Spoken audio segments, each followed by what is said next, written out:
Time is now, old man. What? No.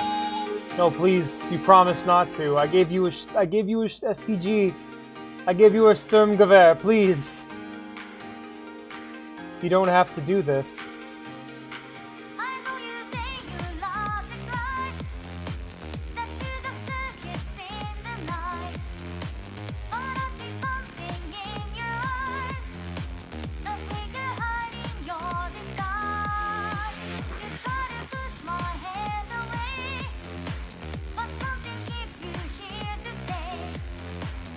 I'm watching the activity feed in horror. It will come not now. That makes it so much worse. That's not okay.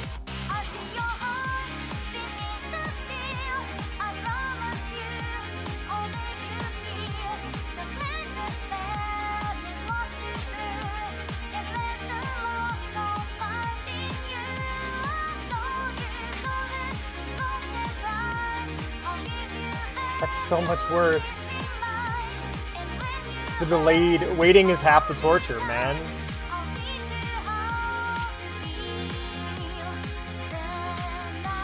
Local cat lives in terror. Oh, that's sweet. Yeah, Smoothie sounds really nice.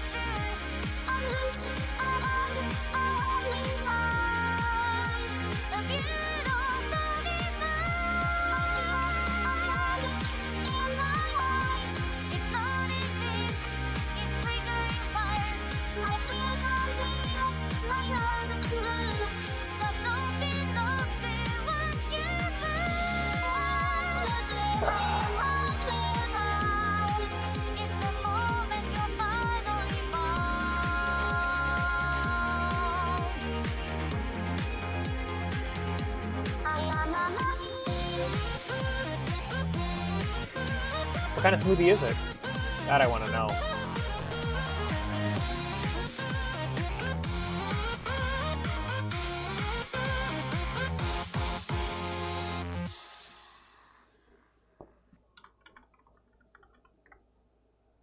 Nagami 33, let's jam.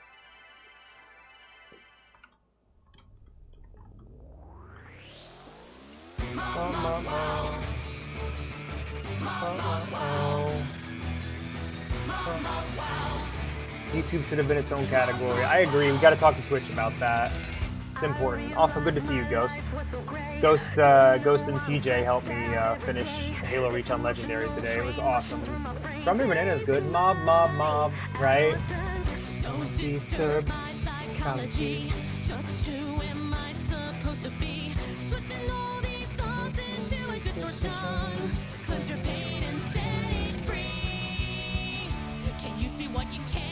I haven't learned the words, as you can clearly tell. So let me break it down.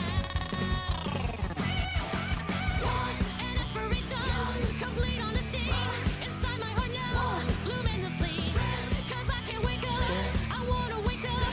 I'll show you both sides, and only me take it all and be honest, true cut. It's my favorite.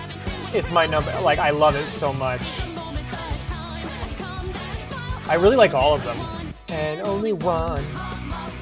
I think I like season. I actually think I like 3 the best.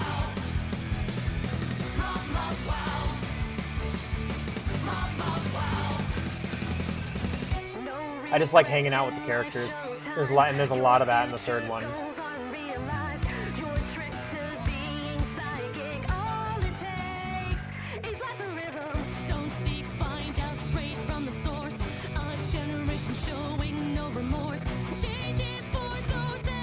The 2nd one's really good.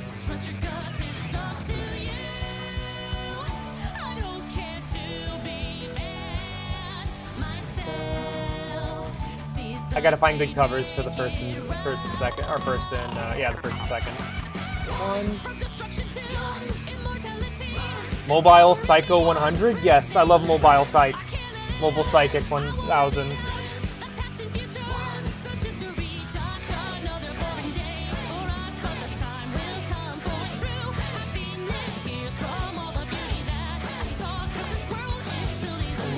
And it good.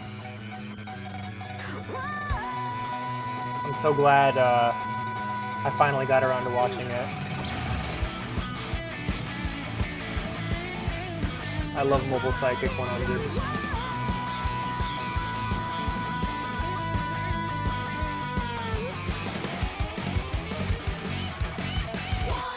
100 or 0 or infinity. I'll make an entrance. That's just for me. I won't allow it. I must allow it.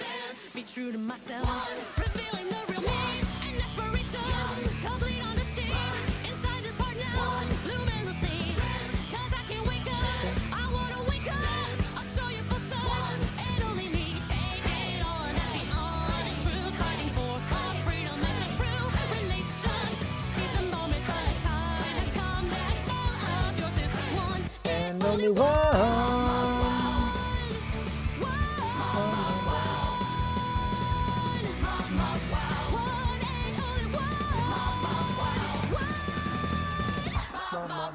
One and only one.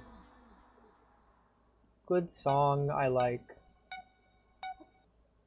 Alright, let's get this playlist to actually shuffle though. How about that? Juan and only Juan.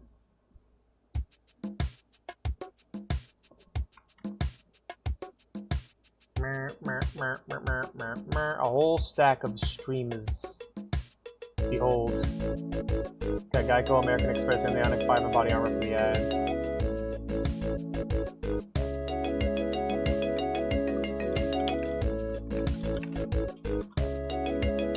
Never tell me the ads.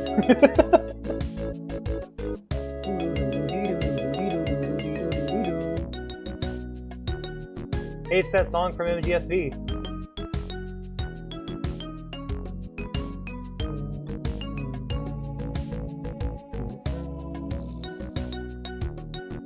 Never tell me the ads.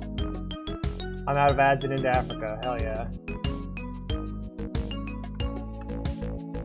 Penny just rubbed up against my leg, and she is the toastiest little cat I ever touched. She's so warm. How do you stay so warm, Penny, with the air conditioner going and almost no fur?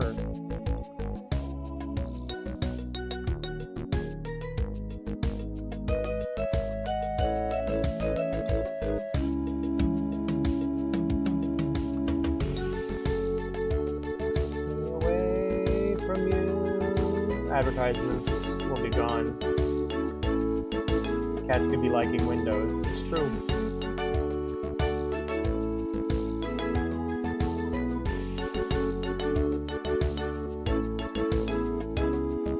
Hey there, Live Rose. How's things?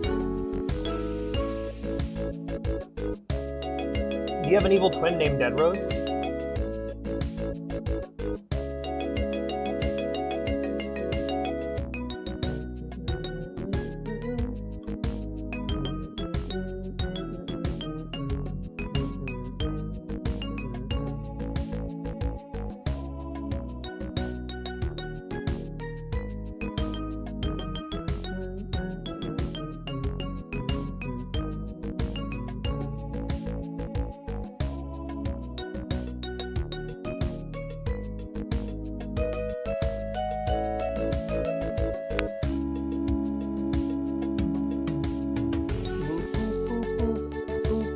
Mewtube, yes, very true. What was in the stir fry? So basically, it was bacon, eggs, and a little bit of corn. I'm the evil twin. Huh? Sonico! Thank you so much for the sub, buddy. Hell yeah. I think we have a few of your clips in here today.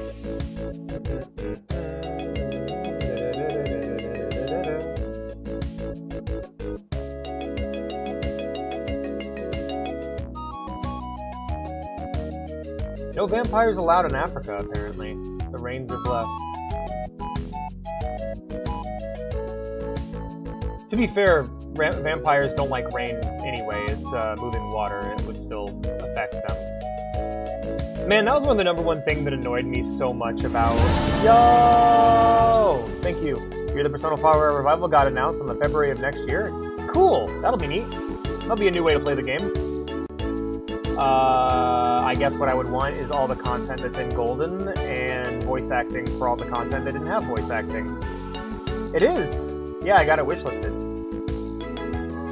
But yeah, I put that stir fry. I cooked up all that in teriyaki and soy sauce, and I poured it over a bowl of rice.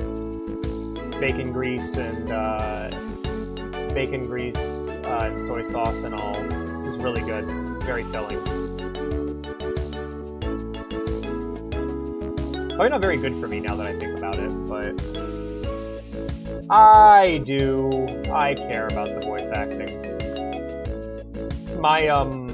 I think I've come to realize, like, as much as I am okay with reading games, unless I play them on stream and read them out loud, I have a hard time keeping track of what was just said. Whereas voice acted shit locks into my brain and I remember it. That's why I can remember all of the party member social links super duper well in 4, but almost none of the not party member social links because I had to read them. It's just what I can retain. Yeah, but you can't come up with your own voices because they have barks. Like, Ko Ichijo in my head will always sound like his voice actor, even if he doesn't voice entire lines because he reads the first sentence. So there's no coming up with my own voice actors in my head because everyone has their voice actors. And the main reason I say that is because I can think of literally no other reason for the game to exist. There's no, like, I don't think Persona 4 needed a remake. But that's a whole thing for me. You don't remember Be an Ass and Leave? I remember that. I also remember, I love Be an Ass and Leave. That's great. No, I remember it. I'm, like, literally when I say that, it's both of a thing of I want there to be an improvement on the original Persona 4, but also that and Gay Yosuke are the only reasons I can justifiably think of for there to be a Persona 4 remake at all. Because Persona 4 Golden is, like, as close to a perfect game as I can possibly think of, and even later Persona games still have not reached its heights. Yeah, I've talked a lot about, like, how we don't need remakes in general, but no, like, a bigger thing is that Persona 4 Golden is the gold standard for the Persona series, and nothing in the series has reached it yet. Like, it's a high height to reach, but it still hasn't been met. The only thing it doesn't have, which is a female protagonist. We have no femc for Persona 4 Golden. And that's literally the only issue. Like, that and the Gay Yosuke social link being cut are, like, the only things. Like, okay, give me female protagonist, voice act everything, and give me Gay Yosuke, and we'll be golden. Better than golden. But that's the thing, is, like, Persona 4 Golden is such a perfect package that, except for those 3 little things, I'll be honest, if they're just gonna remake vanilla Persona 4, that remake can go right in the fucking garbage.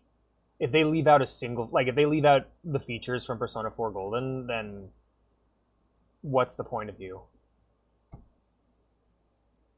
PSP, yeah, Persona 3 Portable. They did it once, and for some reason never did it again.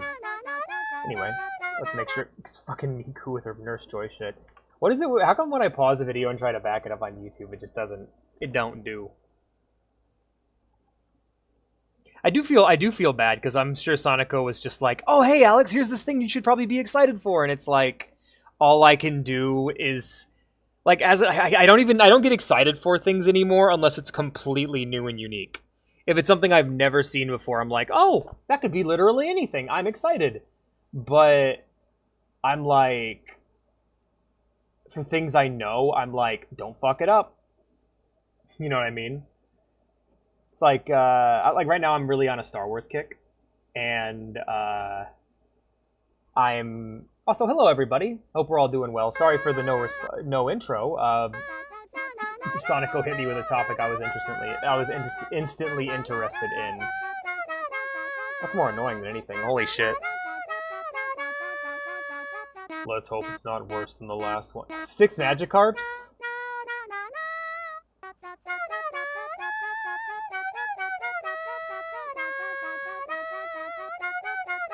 Like, I've been on a Star Wars kick lately, and if they were to announce a new show tomorrow, all the new games, all the new any new show that has nothing to do with anything I care about, I'm super excited. Like, I'm watching Skeleton Crew right now, and I'm like, this is great, I love Star Wars Goonies, this is so much fun. And then when I watched Ahsoka, I was just like, you better not fuck up the Thrawn trilogy. That's all I could think about, was don't fuck with the other things that take place at the same time that I like. Don't fuck up the Thrawn trilogy, Ahsoka. Skeleton Crew, though, you can do whatever you want. Yeah, there's pirates in space. Hell yeah, let's go.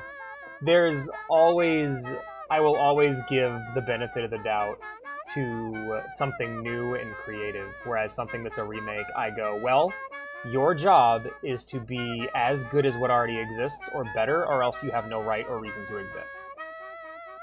Like, hey, I also have a list of games I want as remakes. Can I get it? Can we get a Big Willy Unleashed and Path of the Furon remake for Destroy All Humans, please? You remade the good ones. Can you remake the bad ones, please, so that we can enjoy them? This is old. Or it's meant to look old. Rock, paper, scissors. Only 2 months old. Wow.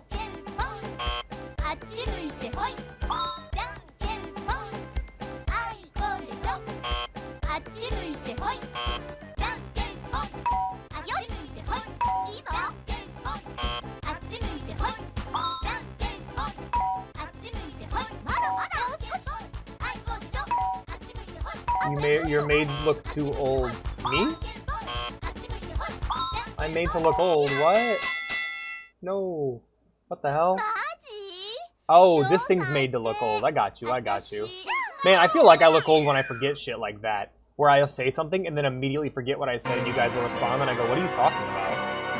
Original Killer Bean! Thanks to everyone who pre-ordered the Killer Bean plush. There's only 1 day left until they're gone forever. Does the plush have if you pants? want one, No! go to makeship.com. Why doesn't Killer Bean or have click on the link pants? below. I'll never understand. And as always, thank you to everyone who supports this channel by buying the official Killer Bean merch. Oh, 96, it was that old? Jesus. Was that... When did Reboot come out?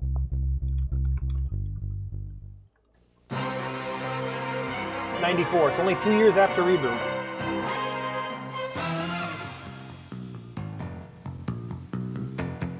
Oh, wow.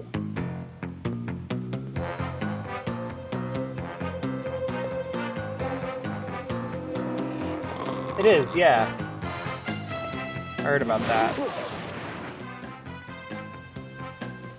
I don't gotta tap the sign. Who are you?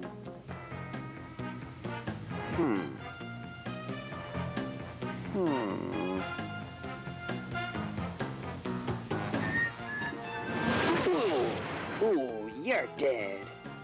Ooh, I'm so scared. Is the Persona 3 remake missing any content? Persona 3 Reload Bean. missing content. Jack Bean. It's the Killer Bean. Oh, okay. They You're turned the dead. content, the missing content, the DLC. That's great. What do we do, boss? Why don't you, when you remake the game, why don't you remake the entire game? Jesus. Tripping. I love all the mouth sound effects. It's great. Airhead.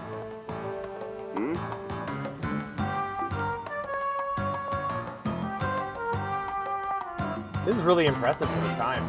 I will crush him. That's the portable stuff. Yeah, because portable was a weird side grade. It's also missing the answer, which was the entire extra campaign. That always bothers me. Like, it's like how, remember, I don't know, Sonico, did you ever get into like the Mass Effect 3 multiplayer? Because I know a bunch of people were pissed that the Legendary Edition didn't include the Mass Effect 3 multiplayer.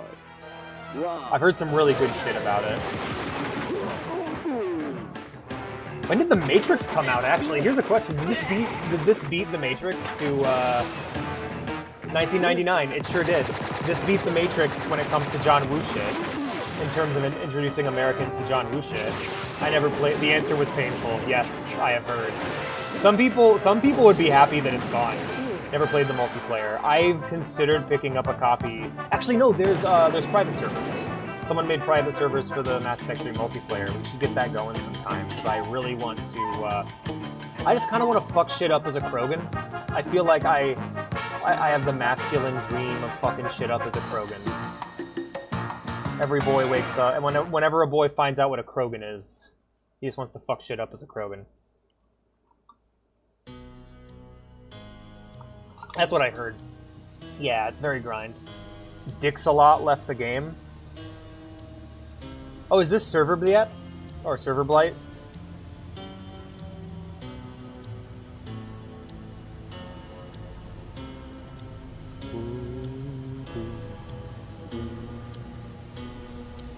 Empty server migration.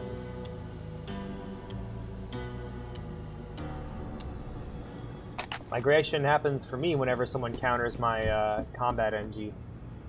And then I just quit because game no go, no more.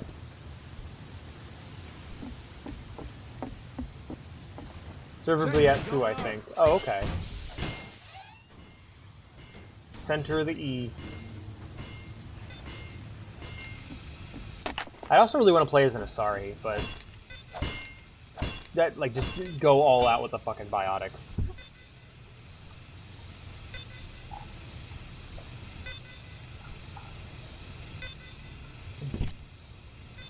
I think Gilly suits a sniper.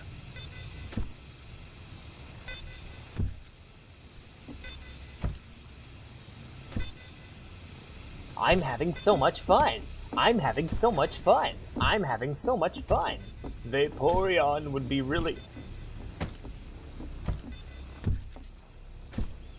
I'm reading it in Fry's voice from, Futurama.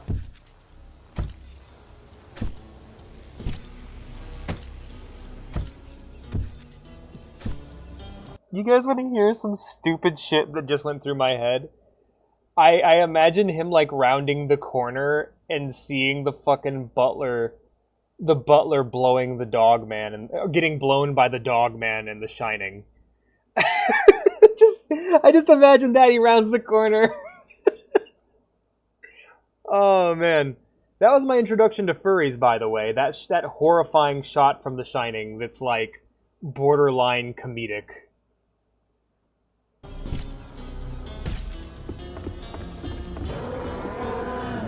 Ooh.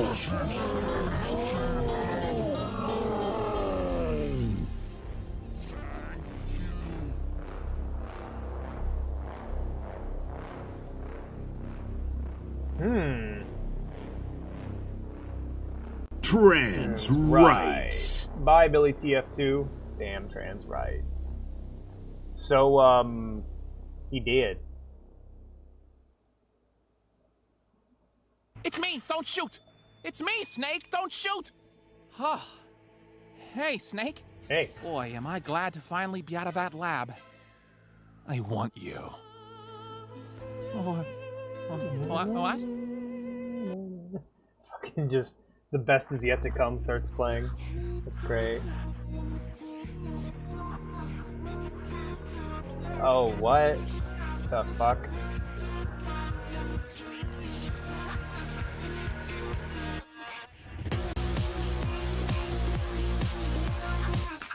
Ooh.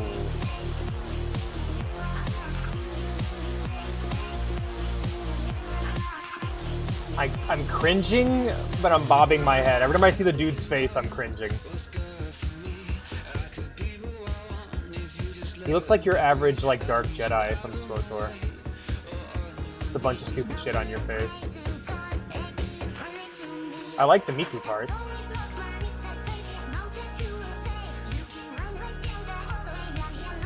I like the art style.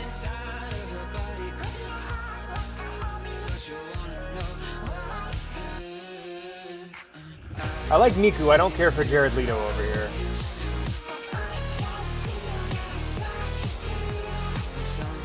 Maybe it's just that I find... I don't know, I have some stuff to examine about myself, but I don't really... I do not care for the guy.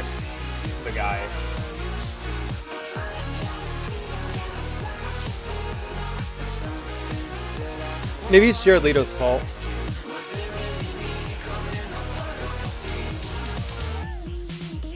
Whenever I see like young, gothed out, alternative singers type, like that kind of aesthetic, I think of groomers and abusers. I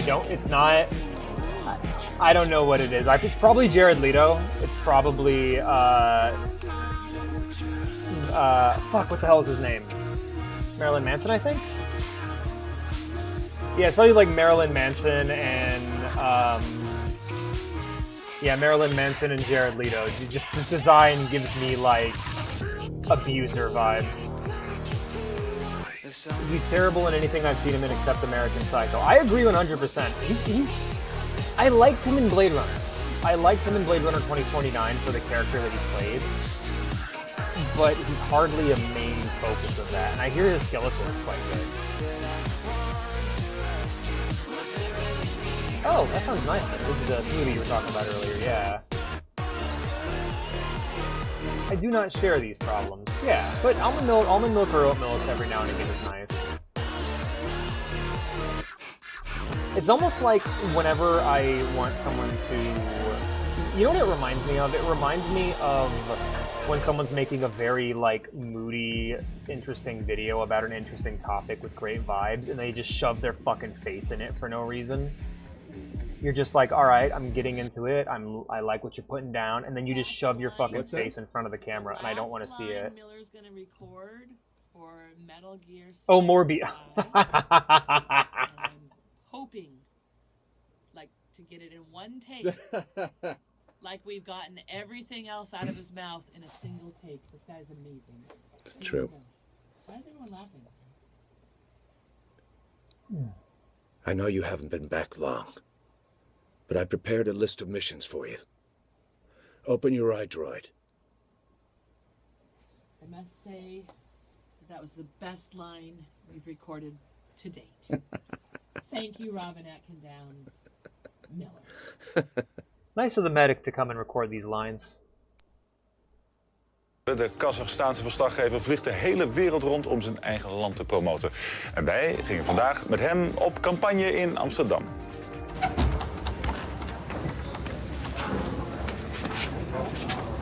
Jag som är Shemanan Barat. Nice to be here in your country of Amsterdam. Oh, English. Yes, I like it very much. It is a beautiful city. I particularly am impressed by the design, especially the system of open sewers, like you have here, with its conveniently placed bridges. There is one sewer directly beneath my hotel room, which is very convenient for when I need to make shit. A woman driving a car, did you see? It is ridiculous. In my country, we say to let a woman drive a car is like to let a monkey fly a plane. Very dangerous, yes? Borat mag dan versteld staan van ons geëmancipeerde verkeer. Verder lijkt Kazachstan steeds meer op Nederland. We are now as civilized as Holland. The reforms have meant that women are now allowed to travel on the inside of bus. Homosexuals, they no longer have to wear blue hats. And the age of consent, where you can make a sexy time, have been raised to 11 years old. You must come and visit Kazakhstan. There is many places that is fun for people to go. So I know all I know about Kazakhstan comes from the Emba 5 Morrowind mod. If you come, you must come stay in my house and eat my food and use my sister. Voor een beetje goede kaas komt Borat ook niet naar Amsterdam. Die neemt hij liever mee van thuis. You like this cheese? My wife, she make this cheese. She make it with the milk from her teeth. Isn't it nice? She is dead now, so the milk is more strong. Ah, very nice mustache. When did you grow your mustache? Kazakhstan. Yes. Beautiful mustache. The men's here I've never very, interacted very with Borat at all friendly. whatsoever. I go to a club. It is called the Cock Ring. Very nice people. There were 40 or 50 men in there and only one woman's. And who did the woman's choose? Me. Yes, because the ladies like a Borat. I've had the syphilis 15 times. High five. Naar het Red Light District hoeft Borat niet zo nodig. We have something similar in Kazakhstan. We have a red light district. It is a very small area of each city where the women there are not prostitutes. I would like very much to make a sexy time inside a television prostitute by name of Sylvie Mais. I have promised my young son Bilak, who is 11 years old and is traveling to Amsterdam by foot from Kazakhstan with his wife and his 2 children, that if he gets here, he may make a romance explosion inside her vagina. Why not? It's nice. Onze nationale trots de Dam maakt flink indruk. We do not have a monument of this now. We build a monument of a lead singer of the pop band, the Queen, Frederick Mercury. We like him very much in Kazakhstan. He is a ladies' man. It is a terrible shame that he died in that car crash. That's pretty good. It looked like a big cock. It is good. It is very strong. We say in Kazakhstan, to be a great leader, you must have a bigger khram. You have a queen. Do you not have king? It is crazy. We say to give a woman power is like to give a gun to a monkey. We have stopped doing that ever since the 1999 Astana Zoo massacre. Dziękuję. Thank you. Very nice meet you. I like you. I like sex. Really, Please, you yeah. There's definitely died in a car crash. Oh yeah, it's a ladies' man. It's a shame he died in that car crash. I will be Historical executed. revisionism. Yeah, that's good. Wat in him? Ja, fantastisch. Oh man. Alright, we'll watch. I'm okay, I guess we're watching Dutch commercials. But before we do. Shit, sorry. Something about the monkey with the gun. AK-47 chimpanzee persona. Let's see if someone actually uploaded it. Damn it! No, there was a video someone made of, I don't know what it was, but it was like a bunch of African warlords gave a bunch of like, African warlord-looking motherfuckers gave a chimpanzee an AK-47, and he just goes nuts with it. Anyways, I'll be right back. Gotta pee and gotta get a drink. So 2 separate acts. Was it from Planet of the Apes? That's awesome. Cool. I didn't know that.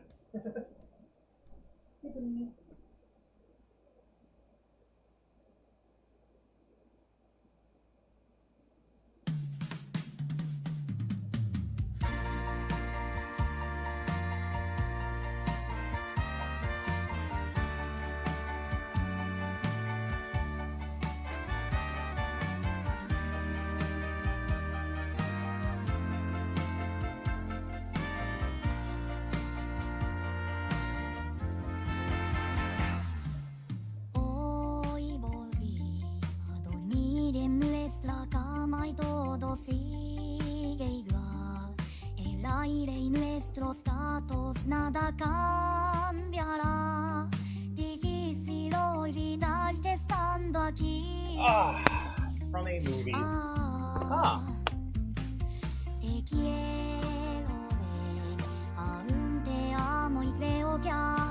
Damn, I kind of listened to this whole thing. Love this song.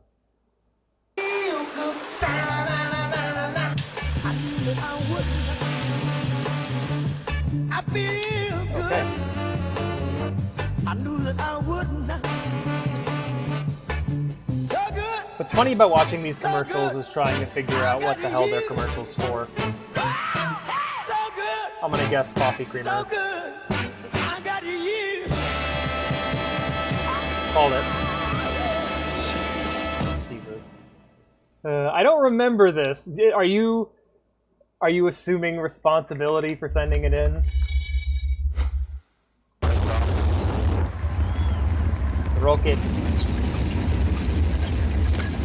Houston, we have a problem.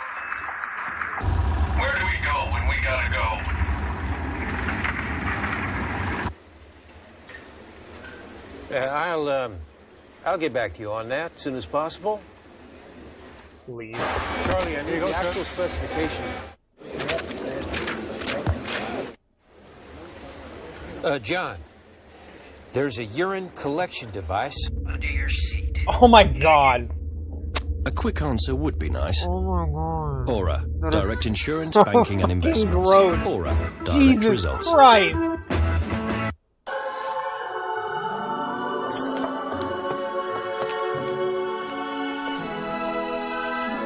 Uh-oh. This is gonna be like that Twin Peaks scene where the guy's... Man, okay, the guy dying of the heart attack was one thing, but the girl's fucking retainer coming off and her jaw breaking was the other, was worse. Okay.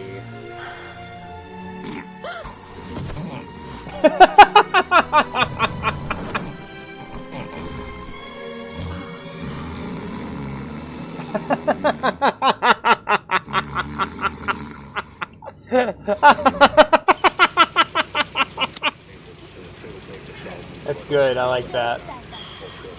Stop it, stop it, stop it! I think whenever I think of someone picking their nose, I think of the first episode of,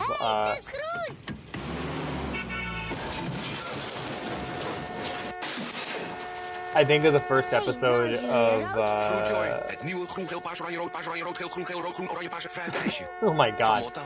I think of the first episode of Battle Tendency where, like, while this cop is picking his nose, Joseph kicks him in the fucking arm and his finger goes up through his nose and it's fucking brutal. Actually, I think he might have used a Coca-Cola bottle and he, like, fired the cap of the bottle up into the guy's hand. But I don't remember. Makes the meaning of dreaming come true. Close your eyes. Oh my god.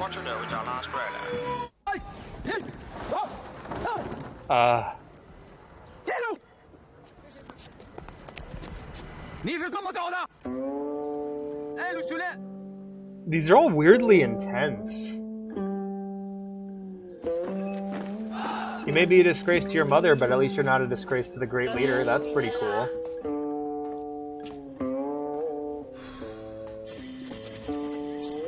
Don't worry, your great leader is still here for you, Jesus. Who sent these in? I should start writing your guys' names down so I can hold you accountable. God.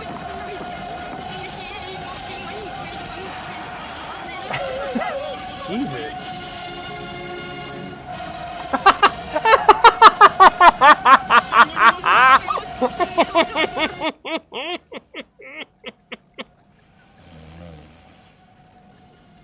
I don't think they got that there.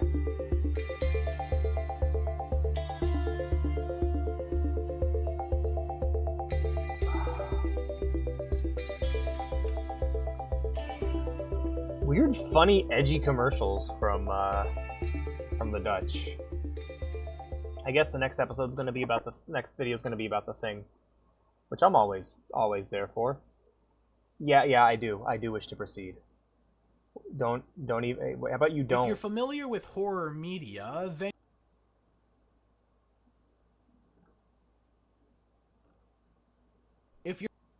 we good? You're familiar with horror media, then you're probably familiar with the concept of the uncanny valley. Oh, hey, I know him. I saw him on Ray William Johnson. Inhuman looks close enough to resemble one, but something just doesn't feel right. The fact our brain is so honed in on faces like this... Man, I'm just saying, the police should have, like, trademarked those fucking, like, those sketches. Those fucking digital recreations of people's faces and sketches, because those have been used so fucking much for horror media in the last 10 years or so. Feel right. Like that kind of shit. The fact our brain is so honed in on faces like this might imply that there was a point in our evolution where we had to be on the lookout for something that looked human, but wasn't quite. In humanity's early years, fear, anxiety, and paranoia were a necessity for everyday life. There's also the idea that, like, there were different subspecies of humanity that were fighting for dominance, like Cro-Magnon, the other ones. God, I'm blanking. Oh, man. Cro-Magnon, Sahelanthropus. What was the fucking other one? God damn it. Neanderthal. There we go. Christ. Staying alongside I feel like I'm getting us old, for you as long as guys. we've been around. Just don't And got as it no we've more. gone on to develop different technologies and get to the top of the food chain, the monsters of the past are no longer the threats they were. Nonetheless, fear and anxiety still stuck around to today, where we Yay. can relive the feeling of our primal origins, once again, through the use of horror in media. Oh, you don't need horror plays in off of media this for that. fundamental fear we as humans have had since before we were entirely You just need to be alive and breathing. The uncertainty that comes from the imminent approach of a deadly predator. The genre of horror... So here's the crazy thing, and it's something that I brought up from time to time. The anxiety you feel when you're late from work is the same fear that your ancestors felt when they were about to die. That level of fear is still there. All we've done is kind of adjust it downwards, which is why sometimes when people like us, normal people, are in a life and death situation, we just go completely numb because it's a complete overload of our senses. We're not ready for that sort of thing. Anyway, sorry, I just thought I'd bring that up. allows us to relive this feeling by creating new threats so that I don't know we're how they no did that longer effect. at the top of the food chain. I don't know how they And got as you Wilford can Brimley looking so probably realistic guess, there. There's a lot of variety under the large label of horror, whether it's the many subgenres or the different mediums used to present them. Girl with And long as the hair years is go so by, terrifying. We've seen many different Never got adaptations it. of old stories taking new forms. So I decided to take it upon myself to go over each of the main mediums you can go about viewing horror. Hey, And seeing how Jinjito. it works from each of them, take advantage of the I'm going to medium experience that horror tomorrow. presented it. Yay! Not to figure out which is Oh, that game's the fucking best, pants-shittingly but terrifying. to highlight their similarities That one- and differences. that one not so much. And why some properties are more easily Yee. adapted than Enjoy, it's a others. very good movie. So it's time to face the abyss head on and jump into the void as we spiral. I still have not read into Uzumaki, or watched it. I need to read it.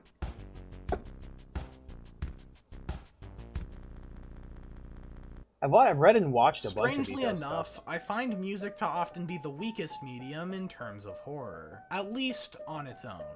I find this to be quite Yeah, surprising. you sit through 6 as hours in of Everywhere visual at the End of mediums Time, and like you tell me how movies and how you games, feel. The score can often add a lot to make a scene more Yeah, intense. I feel like that's the case for a lot But of on people. its own, you're only left with a piece of sound and the thoughts and feelings you gather after. But despite these visual limitations, Oh shit! Everywhere at songs the can End of still Time help is you actually in imagine the back from this scenery movie. They with use a its track from it. tone and instrumentation. Minecraft's Disc 11 is pretty well known for telling a narrative. The story of a player strip mining in a cave deep below ground, before perishing to the mobs found inside it. But there's a much better example of this. An album that can fill the listener with Okay, I knew it. I knew it. He was gonna bring it up. Playing. Yeah, I'm of Everywhere course at the End of talking Time. about Everywhere at the End of Time, created by the Good Caretaker. fucking album. Everywhere at the End of Time is more of an audible experience than a regular album, using the deteriorating sounds of static. Not that when was I mix once it with clear Viper's music entire to paint a discography. picture in your mind of a dementia or Alzheimer's Same here. patient slowly fading away from consciousness forever. It's designed to give the listener an idea of what it's like to suffer through these conditions. With It's a these good brief fucking moments episode of clarity BoJack. being quickly subdued with more auditory fog. While things start out with some melancholic, classical music as you reminisce on what your life was, things slowly begin getting My worse. loving you meant The songs only start to sound more blaring heartache. and repetitive. All the notes start to blend in and feel the same, each song feeling longer than the last. Reverb makes its presence here, blending together the music and making it less coherent. But this is only the beginning. The static in the background acts as your forgetting of memories. Its hazy sounds lingering in both the highlights and low points, whether it's softly in the background when you're still lucid, or harshly taking over as your memories cease to exist. Forgetting the faces of those around you, and losing the memories and experiences that make you who you are. And as you continue listening, things slowly decline into nothing more than just empty static and haunting ambience. And with its 6-hour-long runtime, you really get to fall. So I did a stream way back when on the old channel, back before we were even called School of the Cat, where I sat for 6 fucking hours playing Minecraft and listening to this album. Very good. Despair, as the dark thoughts begin to make their appearances. As you listen through this project and desperately try to listen to the music under all that static, you might start to let a terrifying thought seep its way into your mind. My grandparents may be going through this. I may eventually be going through this. And just as all... Yeah, my dad, my grandpa, and I believe me, all of us on this side of the family, I believe are going through the starting paces of it. My dad thought it was because of his marijuana addiction when he was younger. I do not believe that was the case. I believe that he is going through the early stages, and I can feel it in me too sometimes. There are entire days that Vea remembers that I do not. Now, I try not to cause too much of a fuss about it, because really, there's no cure. If you're going to get to that stage, all you can really do is quite simply accept that you will forget things. Things will be gone eventually. And so, for me personally, that's become my way of handling it. Now, hopefully, it just doesn't get passed down, and it's just the weed doing it to my brain.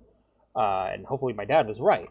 But I can't say no to that possibility, especially as I start to approach my 30s. Hope seems lost. As the static continues worsening, the clouds begin to clear for just a moment. The music comes back to deliver one of the most blissful finales to any project I've ever experienced. The closest thing I can compare it to is, funnily enough, the music in the Gemini home entertainment videos. You never get to realize how vital the music was. Oh, we're just jumping to Gemini home entertainment? Until it's Okay. forcibly stripped away from you. And when the music fades back in, the relief is there, but it feels different after viewing the true nature of the video. If you end the album there, you can go about your day pretending like the patient just gets better. But we all know that it isn't meant to last. The static takes over again, and this time, there's no getting out. The horror of I also have a everywhere lot at of the stuff end to of read, Ghost. time Right now I'm is working. intangible. Right now I'm reading There's through. no monsters, no boogeymen right, out to get you. Well, right now I'm reading through one of the Skyrim lore books, which just takes a bunch of books from the game and compiles them around certain topics, which is okay. The cool thing is being able to read a thick, leather-bound book with a bunch of Elder Scrolls lore in it makes you almost feel like you're a character in the games. It's more of just the experience of that. But after that, I actually got a copy of Animal Farm I want to read. I've already read it, listened to it completely in audiobooks, but I want to reread it just because I want to get back into reading paper books and make that a habit I'm going to get into. Instead, it's something much more real. Real conditions and mental illnesses. I'm glad the album is getting the recognition that it deserves. Yeah, when did this come out? Even as meme music, it opens up more avenues for people to learn about the original work. And that's not even mentioning the slew of remixes and original projects inspired by it. I highly recommend everyone watching this video to give it a listen. Or at least a wholehearted attempt. It may remind you they made a cherish 6-minute your loved version, ones which is while pretty they're good. still around. You really have to give it to the composer, Leyland Kirby, or their alias at the time, The Caretaker, for their amazing work on this dreadful, horrible masterpiece of an album. I'm sorry to differ with you, sir. But you've always been the caretaker. But painting a picture in your mind isn't something strictly exclusive to music. Novels do much of the same, allowing the mind to fill in the blanks. He's going to bring up House of Leaves. Calling it. To create visuals impossible. Okay, we to got craft in the studio. Everywhere at the End of Novels Time. are a pretty crazy concept when you think about it. Letters form words, which Crazy form sentences, concept. which form paragraphs, which then all come together in chapters to create a narrative. Imagery within books is without hard limits. Grotesque visuals and bad situations are only as realistic and terrifying as the author's vocabulary and reader's understanding can allow for. With that in mind, novels also make an excellent standard for horror, as it's the primary medium where adaptations stem from. The novel version of The Shining is both a ghost story about a hotel with a mind of its own. I'm just wondering and if he's going to bring up House of Leaves. Abuse, Trying to guess trauma, regret, as well as a family slowly going mad trapped inside the haunted Overlook Hotel. Jack Torrance starts out as a pretty good father. No, he doesn't. No, he is not. People keep saying this shit. It's not true. Stop it. His drinking habits and outbursts and wanting to move forward. He's a piece of shit. Yet the insanity of the hotel forces him to return to it. And while both the adaptations give the hotel a mind of its own, the book is much more straightforward with it. But regardless of the bad things Jack brought his family through, he was at least able to have somewhat of a redemption by the end of things, snapping out of things for a brief moment before his demise. I want to talk about a book with a less optimistic ending. No Longer Human. Oh shit! Tale of a man Okay, I gotta stop this right now. This is one of my favorite books. No Longer Human is a book about me. I have never felt so painfully represented in a character in my life, and I'm probably going to have a lot of problems with what he says because my interpretation of No Longer Human is very personal to me. I hate both adaptations of it, and I love the original novel. So I'm interested to see what he says about this, because Yozo and me, we got some shit in common, especially with how he looks at the world and how he feels about it. Is the depressing tale of a man who never felt that he fit in. On the outside, he's a cheerful, outgoing guy that makes everyone around him happier, when in reality, he's actually the most miserable. Even putting on a facade to fit in because he fears what might happen if people see him for what he truly is. An outsider who doesn't understand other people and they don't understand him. He's talented in art and gets the attention of every woman around him. Okay, not so much that part. But, like, I need to be funny, I need to be likable, I need to fit, like, that shit. And yet, he still feels nothing more than misery, wanting to play the role of a clown and humiliating himself, rather than wanting to be respected. The book was written by Shuji Tsushima, more popularly known by his pen name, Osamu Dazai, and published in 1948. It follows the mostly fictional self-insert character. I don't like that he keeps showing the Ito adaptation, because the adaptation's dog shit. It's a story of endless tragedy, as all the horrible events, mistakes, and regrets of the man's life begin to pile up and appear in front of him. Okay, a lot of the really gory shit you're seeing doesn't even occur in the book. It's just something Ito added. I don't think Ito understood the book at all. But it's something that never really happens. Every step forward is compounded with 100 steps back, and in a sense, that makes it all the more real. I'm unsure of how fictional Oba is as a character. While the story's technically fiction, it takes a lot of elements from the real life of Dazai. It's unlikely we'll ever get a clear answer. Not from the source, at least. Dazai took his own life shortly after the book's completion, and with it being partially autobiographical, it's not much of a stretch to say that it partially functioned as his suicide note. He was 38 years old. But regardless of its dark overtones, No Longer Human is a great novel. But in its greatness, I'd actually also recommend looking at a different version of it. The illustrated manga version by horror icon Jun. It's dog shit. It's a terrible version of the story. So the whole point with Yozo, and it's very similar to the problems I have with the adaptations, problems that people have with the adaptation of The Shining. The problem with his adaptation and the other adaptation, Blue Literature, of No Longer Human, is that No Longer Human exists as a story completely within the journal entries in the mind of the person it's about. The character Yozo is somebody who lives in abject terror of the world around him because he was hurt by the people he cared about most from a very young age for seemingly no reason. Something that he never brought up with or was never able to resolve with those people, purely because he was so afraid of them. He spent most of his life just afraid and miserable and trying to do what he thought other people wanted. The only times he ever broke free was through drug addiction and through women, mainly.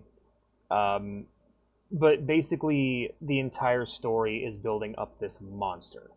But it is a monster from the perspective of a man who hates himself. No, people aren't looking at Yozo from the outside going, this is a monster, this is a bad guy. Yozo is saying that about himself, right? He's unable to forgive himself for the things he's done, for the things that have happened to him. He's completely broken as a person by the end of the story. And the end of the story is after his death. There's a brief moment where the journalist who is collecting Yozo's journal goes to a bar and actually meets with one of the women he was with. And he goes to her and he's like, hey, look, I read through all of this guy's stuff. I read through his journal entry. I'm compiling it. I am so sorry that you had to deal with him. I'm so sorry you had to go through all that. And she just said, what are you talking about? Yozo was a good boy. He was just lost. And for me, like, that really hit as an ending. For me, that's the most important part of the whole book, is that to Yozo, to himself, he was nothing. He was not even human. He was a monster. But to the world around him, they never hated him. The people he was afraid of most never hated him. They never judged him. He just was never able to connect with them. And so he spent his whole life hating himself and feeling like he was monstrous, when in reality he was just lost and needed help. But he never was able to get the help he needed. And so, in the end, he's still remembered fondly by those who loved him and those he loved. And that really, for someone like me who struggles with mental illness the way they do, that goes a long way. The idea that when it's all said and done, no matter how I feel about myself, there are going to be people out there who still love me and still care about me. And maybe I'm wrong to hate myself as much as I do. And the reason why I fucking hate the Ito version is they take away that completely. No, Yozo is a monster. Not only is Yozo a monster, he's a murderer. Not only did he do nothing to stop the bad things that happened to them, at times he enjoyed the bad things that happened to him. That's why I fucking hate Junji Ito's version so fucking much and consider it to be a fucking damnable abortion. I dislike Blue Literature, the animated version, because it doesn't finish the fucking story. Like, it has a bunch of scenes from the story, but it never actually does anything with them. Ito's version is a fucking abortion. It's one of the worst adaptations of anything I've ever seen, because it completely misses the point of the original and in fact inverts it so that Yozo is portrayed more as a monster.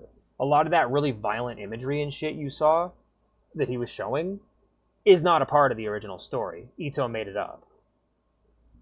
Junji Ito. While novels are a way to get perfect imaginary visuals, comics and manga give us something to directly look at. This allows for everyone reading to experience the same scares as intended. Okay, yeah, I love But this love also that story. adds a whole new element of challenge to making horror work. Ito's adaptation of No Longer Human provides definitive visuals to take this... You can't say definitive visuals because he's not the original author. Definitive visuals, that's fucking wrong. Depressing horror adjacent story and rework it into something more horror defined. Yeah, completely remove all the subtlety. Reworking the ending into something different. Everything passes, now I neither have happiness nor unhappiness, where he finds contentment at the end of the story. I remember that. But in my opinion, now the context of this is very different. Gripping, including Dazai himself talking with the character he created, inspired by his own experiences. And his visuals make the haunting ghosts of Oba's past a lot more literal.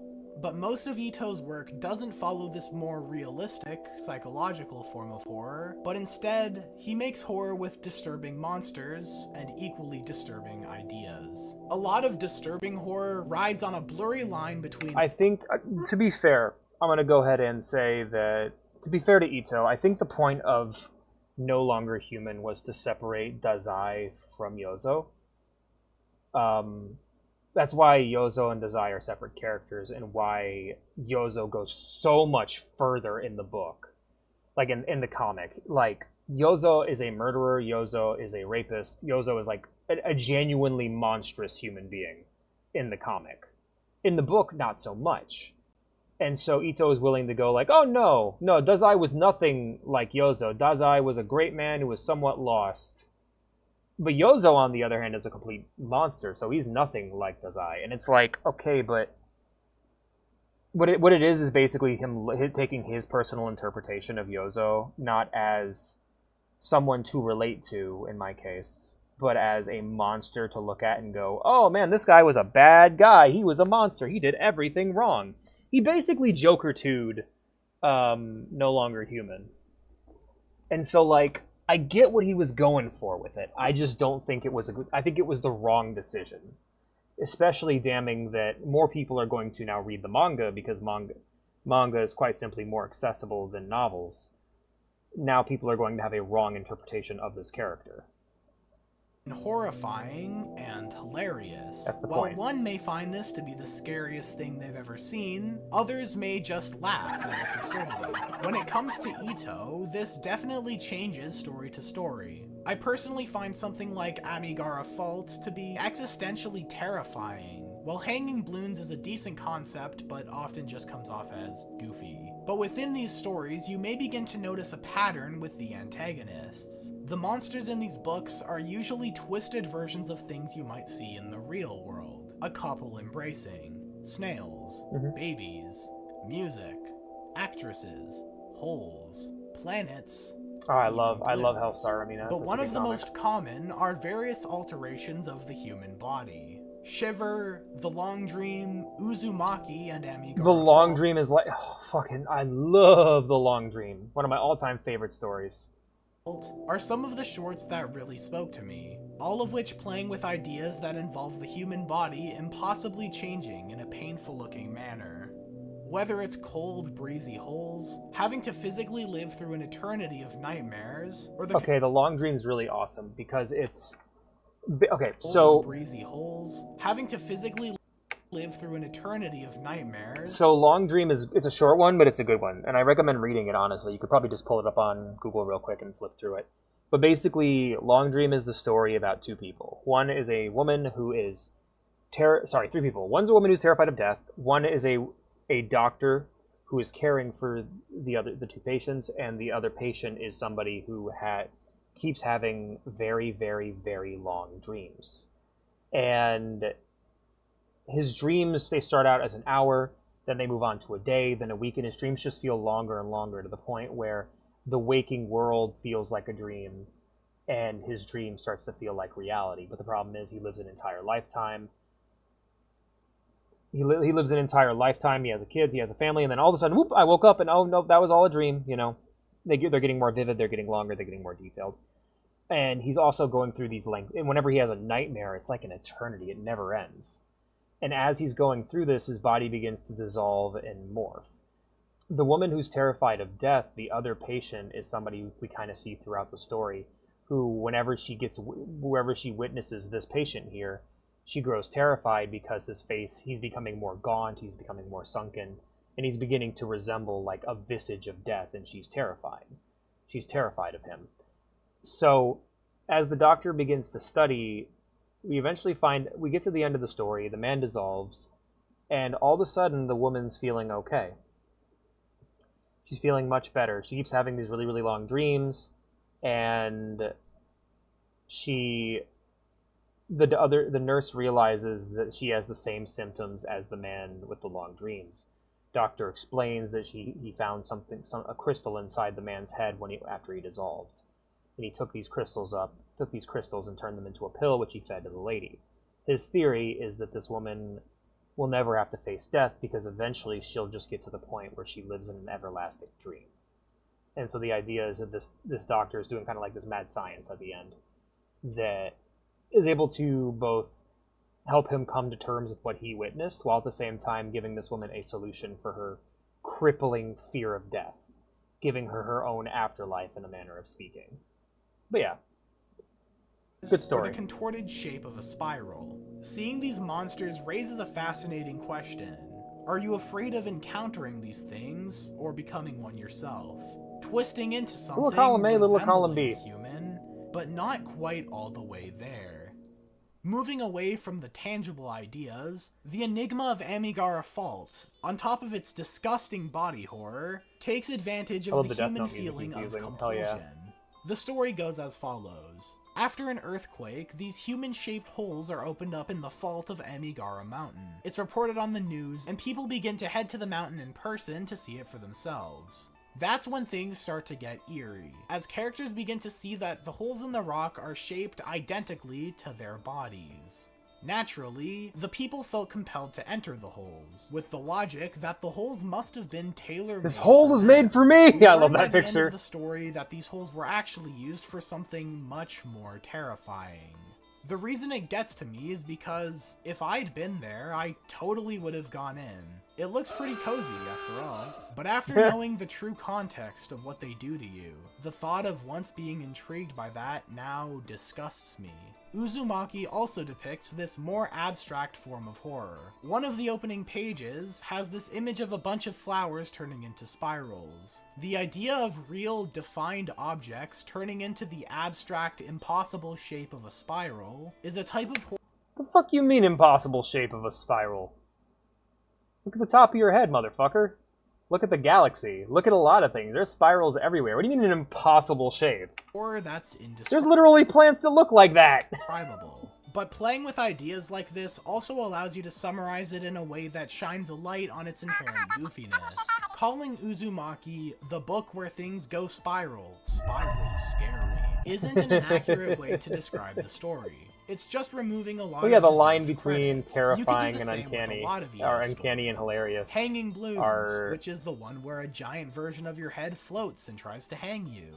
Or Gyo, which is just gross. The ending Scientists of have sunk millions into one day creating a spiral.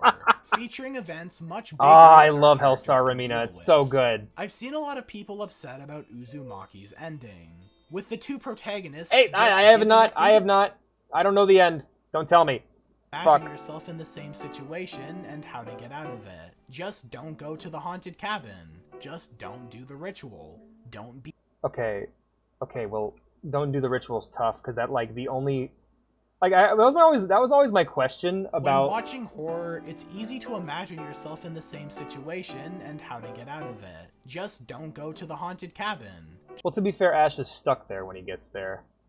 Don't do the puzzle. But the thing is, the kind of people who are doing the puzzle have some idea of what the puzzle does, and they want what the puzzle can give. The peaks of pleasure and pain. They're basically... In Hellraiser, they're basically Slanesh cultists before 40k even existed. Also, if you're wondering where the God Hand came from, watch Hellraiser, because they're basically just the Cenobites from Hellraiser. The God Hand from Berserk, that is. Good movie, by the way. Hellraiser and Hellraiser 2 get Alex's seal of approval. Don't be stupid. Uzumaki and Ramina, the best the characters can do is fight back for as long as they can. Because of the established rules set up in the world, it wouldn't make sense for a grand escape. They couldn't leave, so why force in a happy ending? In many ways, an ending that aligns with expectations subverts the subversion of expectations. I don't know, Ramina the outcome of an encounter really always stays realistic. There's never an ending that seems like the story is trying to force a happy conclusion, made evident by the fact that some stories just have characters needlessly suffering. Sometimes, a main character can just get away alive, as a lot of the time, the characters aren't so Yeah, I would enter it. Not me. Ito's art style is purposely simple. Characters have minimal shading, and colors are rarely... See, I'm of the fucking mindset, like, you get, like, oh my god. We should watch some new horror movies together sometime, because I am a fucking... Apparently, I am an awful person to watch horror movies with, because I'm just like, why are you going in there? Don't do that. Put on a helmet. Test for radiation. Like, I have that mindset. Like, if I'm watching a fucking space movie and someone removes their helmet, there's a 50% chance I will just turn that movie off.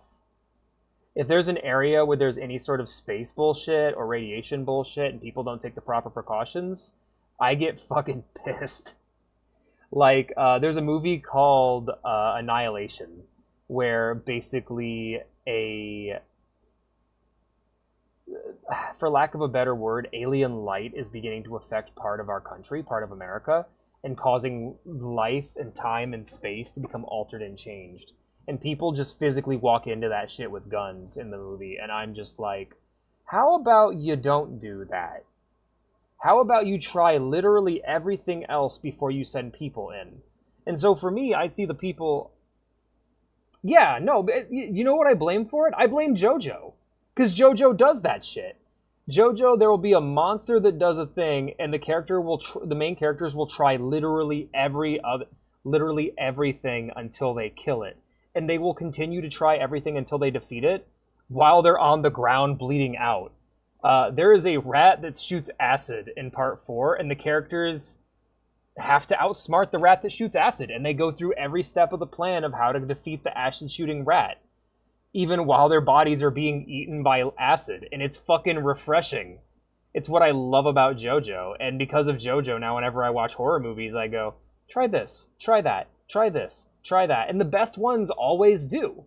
Like, you get things like Nightmare on Elm Street, or fucking Hellraiser, where the main characters will try literally every option they can to solve a problem before they give up and just give in to terror, which I fucking love. Like stuff you wouldn't even know or think about. Yeah, totally. I'm gonna put coins into this glass of whiskey. And so that's why horror pisses me off sometimes, is that people need to actually fucking think and try to figure out their way out of situations. And you know what's crazy, in real life, when people encounter horrible situations, they never give up and die. They almost always try to get out.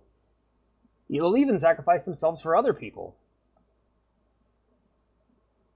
This contrasts heavily when we get to see a monster, with the amount of detail helping to make the monsters appear more out of this world. But the true genius I want to find out the fear of Gyo of isn't Fish the with Teeth. twisted ideas, compelling stories, or even the artwork, but the way it uses a book's most fundamental concept The page turn, yeah. The page turn. To illustrate this for those who haven't read Uzumaki, allow me to show the first That's why Ito's true animation scare of isn't the very book. good. For some light context, the father of one of our main characters has been getting increasingly obsessed with the concept of a spiral. He hasn't been allowing anyone to enter his study for quite a while. A character and his mother look for him in his study, where this circular container is found. As they look inside, their horrified reaction is shown. Suspense builds up. Then we get a highly detailed full-page spread of the father contorted into a twisted spiral. Burn The it. whole scene is to build anticipation and raise suspense. Then by the end of the page, you have to choose to see it for yourself, adding that slight bit of interactivity so that you can feel the same shock the characters are one page earlier. I get a similar feeling when opening doors in a horror absolutely. game. You never really know what exactly is hiding on the other side. Junji Ito can play off of things in a way that just doesn't work in any other medium. Case in point, the anime adaptation. Ito has a reputation for being able to make things scary with one detailed image. Something he can do because of his attention to detail. Images with so much stuff going on are only really feasibly possible within the realm of manga, as while animation hypothetically has more possibilities, like being able to depict movement and having sound, an issue quickly pops up regarding the time and budget. When looking at such detailed illustrations, you get a close look at just how much work You know is into one the detailed moment panel. the moment where I knew I was locked in and I was going to read all of JoJo. It was when that kid who didn't have any stand powers was outsmarting and outthinking Yoshikage Kira.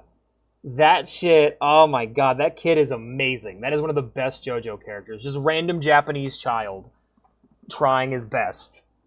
And that work absolutely pays off. But when you have to worry about how to go about drawing that image over and over again, you have to start cutting back. Details are lost, and movement becomes stilted.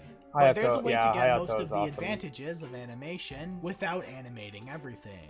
And that's by paying actors and doing it in live action. At last, we've finally made it to the medium of film. The fact you have to show something to the viewer and make them believe it's really there can make a film the most difficult medium that part was yet. horrifying. The filmmaker That movie has sucked. to balance keeping the audience's fear of the unknown with the satisfaction of actually seeing and hearing the horrors. Film is a visual medium. Visual effects need to be enough Here to we go. align with or And surpass the audience's expectations, which isn't an easy task.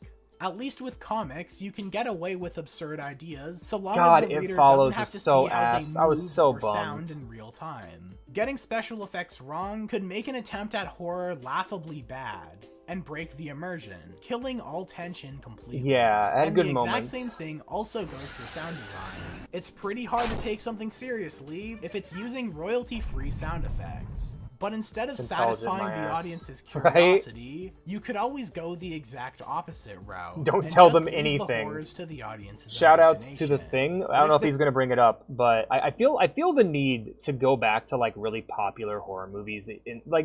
I feel the need. I feel the desire as somebody who loves good art to go back to things that you guys are probably sick of hearing of, things that you have heard of your entire life, and to the point where even it being brought up makes you roll your eyes, like really, really popular media that you assume to be slop, and say things like, hey guys, that first Halloween movie, really fucking good. Like, Halloween 1 is legit. I recommend it highly. Amazing film. But yeah, just wanted to bring that up, because it also There's does too exactly much what The Thing empty does in a nothing really your film, really good way. It can become boring or unsatisfying. Are- to your Motherfucker, are you Remember when I calling the mentioned scariest movie I have ever seen in my life boring? Are you fucking kidding me? Are you shitting on Skinamarink right now? You motherfucker?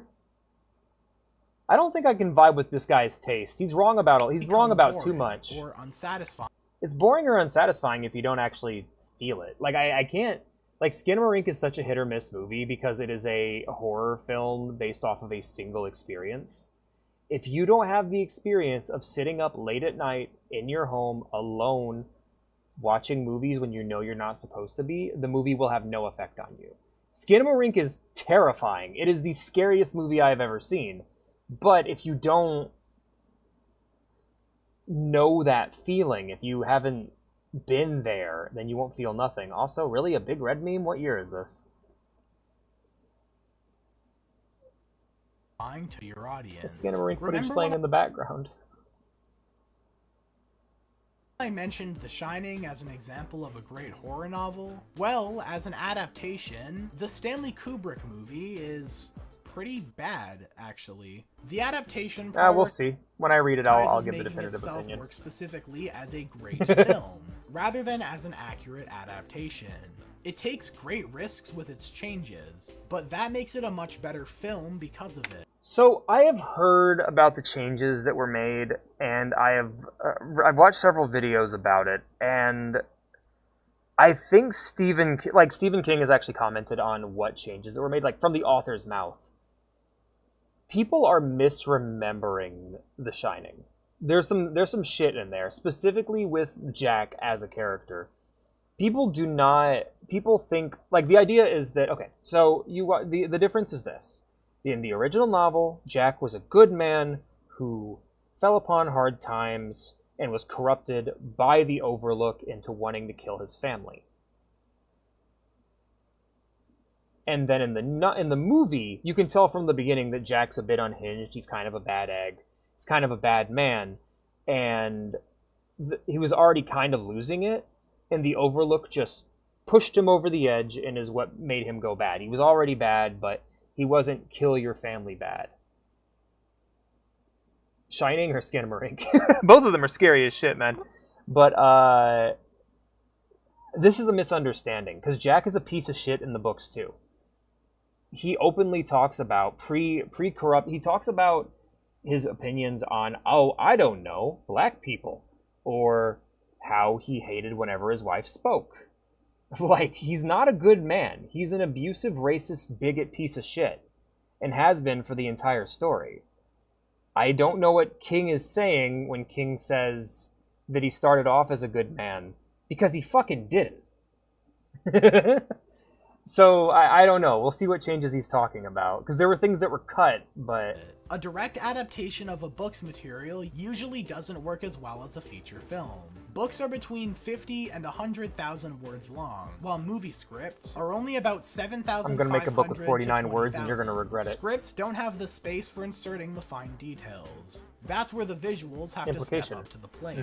A film's aesthetic plays a great role. Ah, in the God, I story's love that tone. movie. And when it comes to horror, Fucking Mandy, man. that tone So has good. to remain uncomfortable. The film uses abrupt, empty black screens with no music and simple, undetailed fonts for title cards. With the absence Alex, I think of that's a poem. everything, Ghost, I think leaving you're going. I'm an gonna throw you down the uncomfortable stairs. feeling. Then it uses these ominous Be like kicking a blaring Roomba. synths as they're driving I'm towards sorry. the hotel, like an emergency true. warning before an incoming storm. Then the camera work How many within words the is I Have hotel No Mouth and I'm a consists mainly Scream? of wide shots. demonstrating the scale of the building while also highlighting the uncomfortability of the empty space.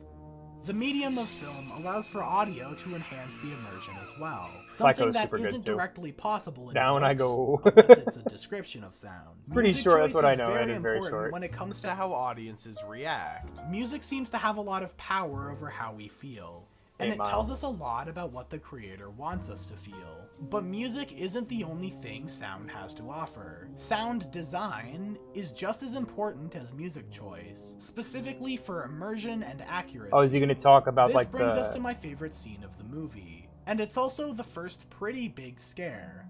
While the Outlook Hotel is supposed to be empty for the winter, Danny's passing the time by riding around the hotel's various halls on his trike. He's done it a few times before, so it's something we're pretty used to by now. We get a nice, long shot. Looks like so much fun. Followed by the camera enthusiastically following Danny. Then, when he turns the corner, two girls are in front of him. Now, would you guys find it? Do you guys find it like this is one of my comfort films? By the way, I watch like The Shining to fall asleep at night. It's one of mine and Vea's like comfort films. Times earlier in the film, I don't think anyone was specifically expecting it. It's a solid scare without any cheap jump scares or loud noises, but seeing something you aren't expecting. And in my opinion, that's a whole lot scarier than something you could see coming from a mile away. There's a bit of a sting, but it isn't loud enough to send you flying out of your seat, and it happens before he finishes turning the corner.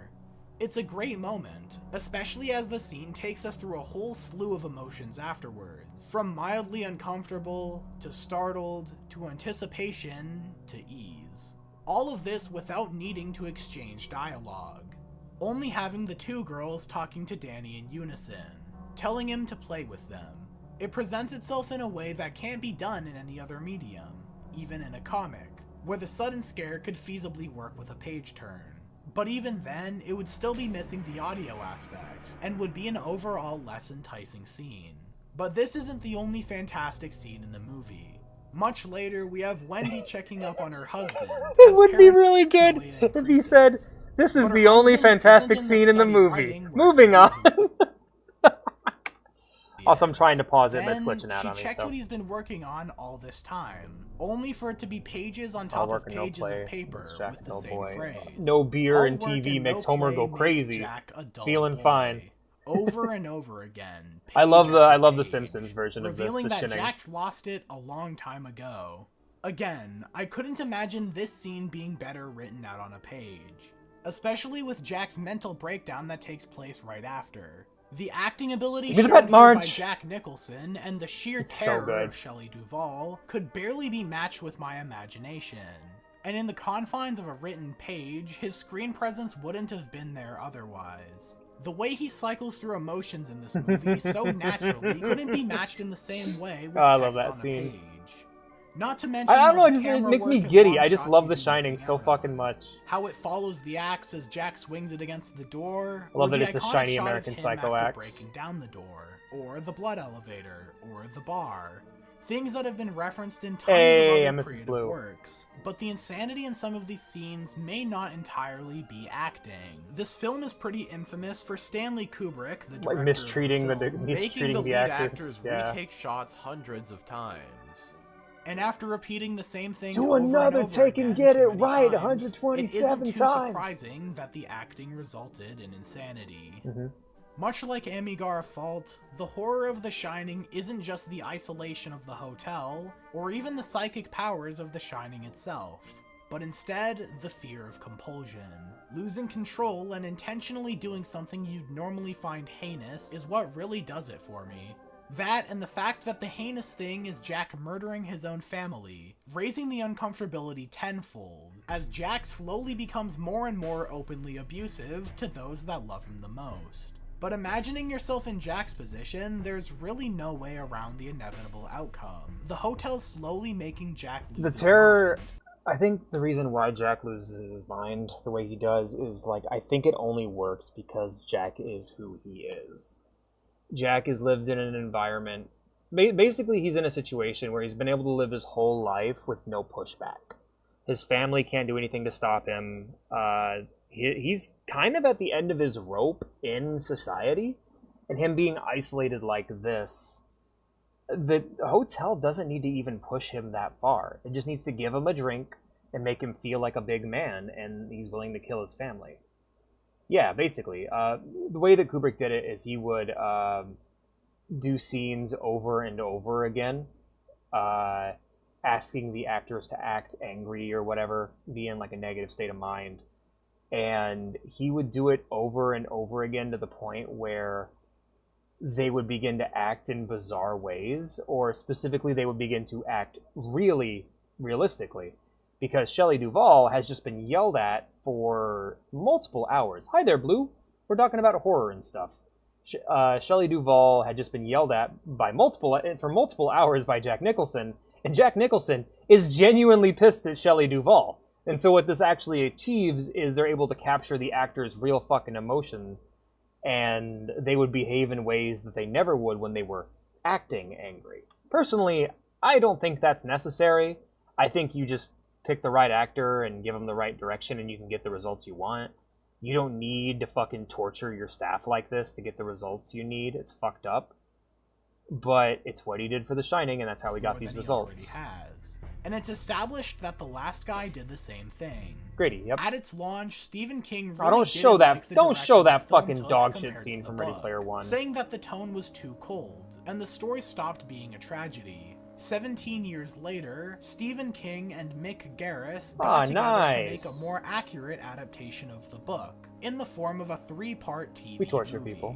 And while they succeeded with their goal of accuracy, it suffers as a film because of it. I forgot Much he like gets the a zombie Junji face. Ito anime adaptations, the film falls too closely in line with the book. The reason fans continue to debate on which version of The Shining is better is specifically because of the changes Kubrick made to the source material.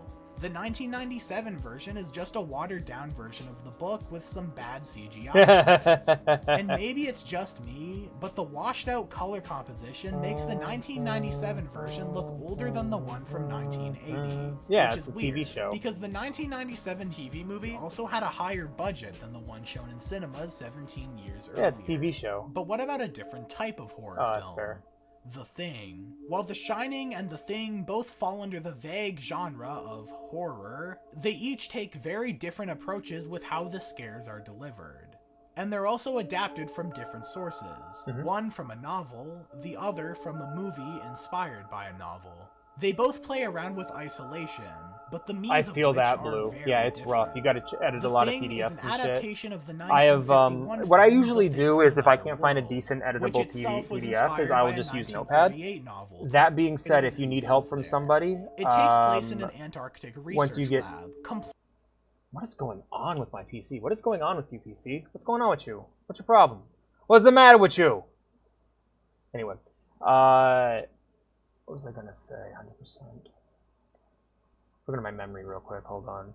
I think it's because the video has the age restriction on it. But what was I gonna say? Shit. Oh yeah. I can put you in contact with Casually Vintage. He knows how to make editable character sheets that are spreadsheets. It's definitely different. I'm currently learning Star Wars 5th edition, which is basically D&D 5e, and yeah, it's been really interesting thus far. But the numbers are still the numbers. The only difference is the source material is completely different. Anyways, I'll be right back, guys. I really have to pee. I'm so sorry. My pee bag is full, also known as my bladder. Please enjoy this very nice song.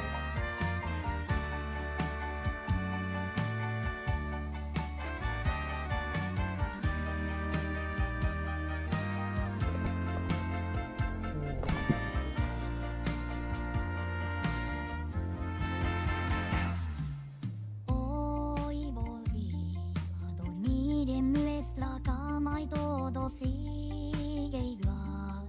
El aire y nuestros gatos nada cambiará. Difícil olvidarte estando aquí. Ah, te quiero ver, aún te amo y creo que hasta más que ayer. La hiedra venenosa no te deja ver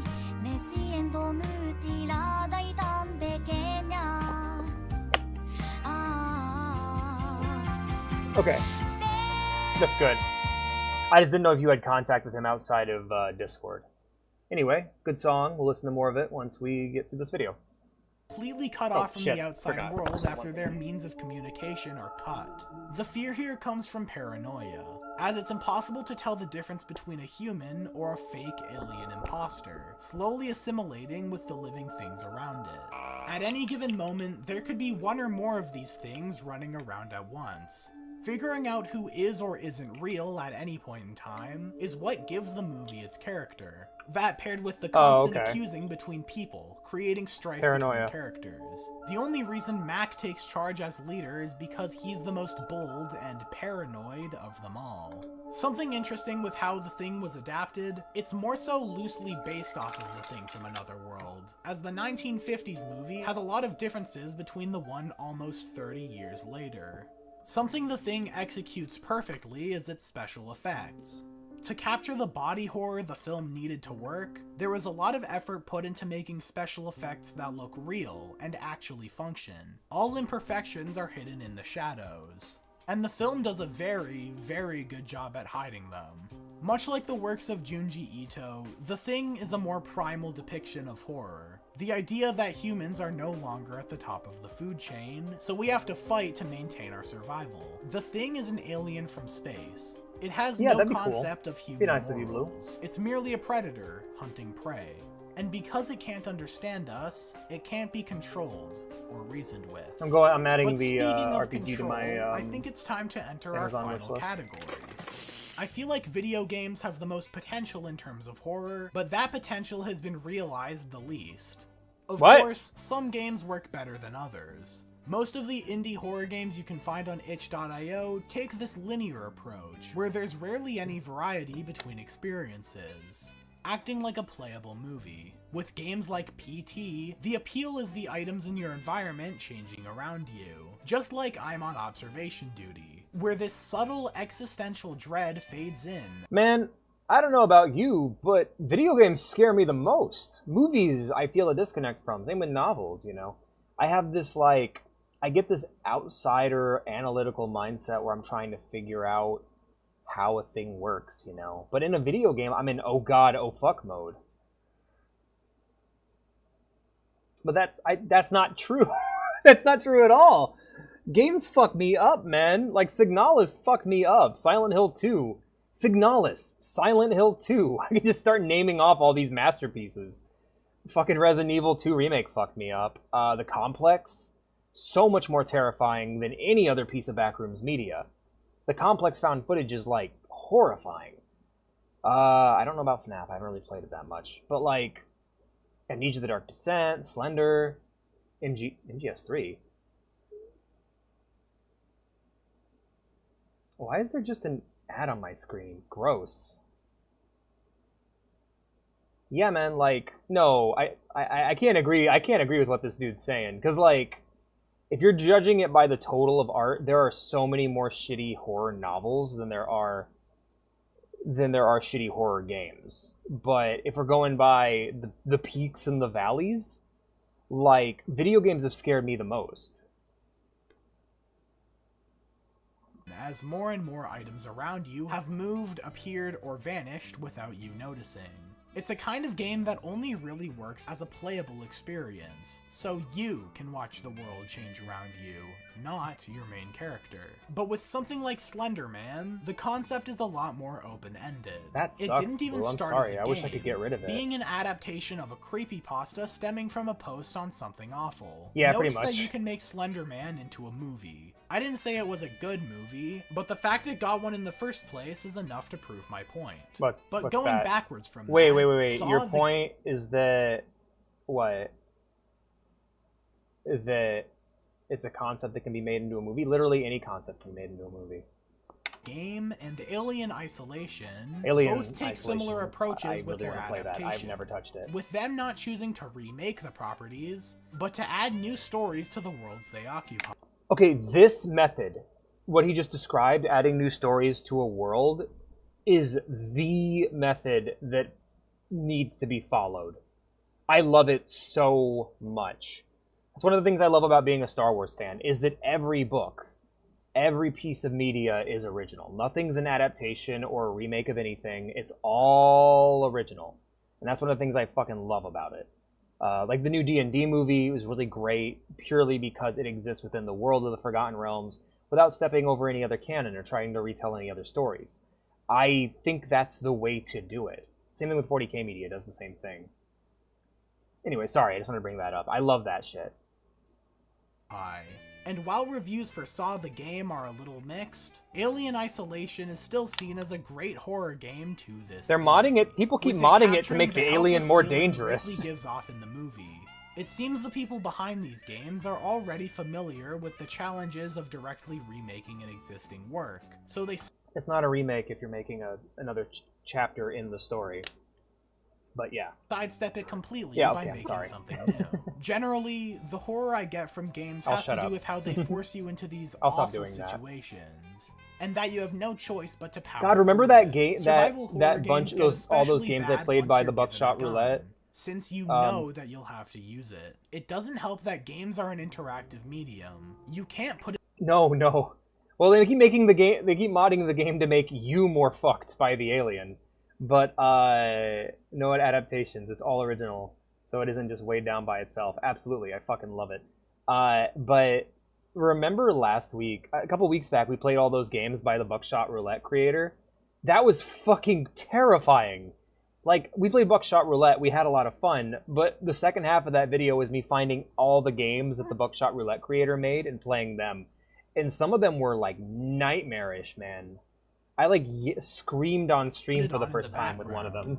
You have to stay conscious and focused. I don't know what game this is, but this looks fucking sick. Games include a lot of quiet audio signals, but differentiating between helpful cues and ambient sounds only happens once you know what the sound means. So as established, video games have the most variety in what you can experience. They have cutscenes like a film, background music, sound effects, Tartarus engine, and even added interactivity. The Battleship one was really good. I have not played Iron Lung yet. All of that. I feel like most would agree that games are more fun when they're more responsive. The more natural the controls are, the more immersed you are in the world around you. Iron Lung is immersive, but instead of allowing you to control it with ease, instead it traps you in this shoddy submarine at the bottom of a blood ocean, and it forces you to align your coordinates to a map in order to navigate, with the only source of outside feedback being the proximity sensors on your ship and the camera used to acquire any evidence of life. The game doesn't even show your if we were at a position, library, yet I would it go all works explain, and then you'd throw a book at me. Controlling the sub is clunky and jagged. But It can be. Oh, absolutely. I just know for me, as of right now, video games are the peak, with books ranked right below it, and then below that would be movies. With your eyes and movements severely limited, Was it? All right, I the game gotta can check take that full out advantage once of your I lack of play the direct game. sight. The sound design plays a major role in The idea of me being at a library with Blue, and I'm like, he's like, books are scarier than games, and I'm like, explain, and he just throws a book at my face, and I go, ah! Even if you hear something directly in front of you, the amount of time it takes to run to the back of the ship, yeah, books are scarier than games when they're actively being thrown at whatever you. was there has already left, leaving the paranoia to keep building up. Things only get worse. I really want to play Iron Lung. The oxygen meter in your ship is tied to crossing world barriers. And as the oxygen depletes, the systems around you begin to fail. These failed systems are purely visual and don't affect the gameplay. But the player doesn't know that until a repeat playthrough. Until you tell me it in a video! You ass! Damn it!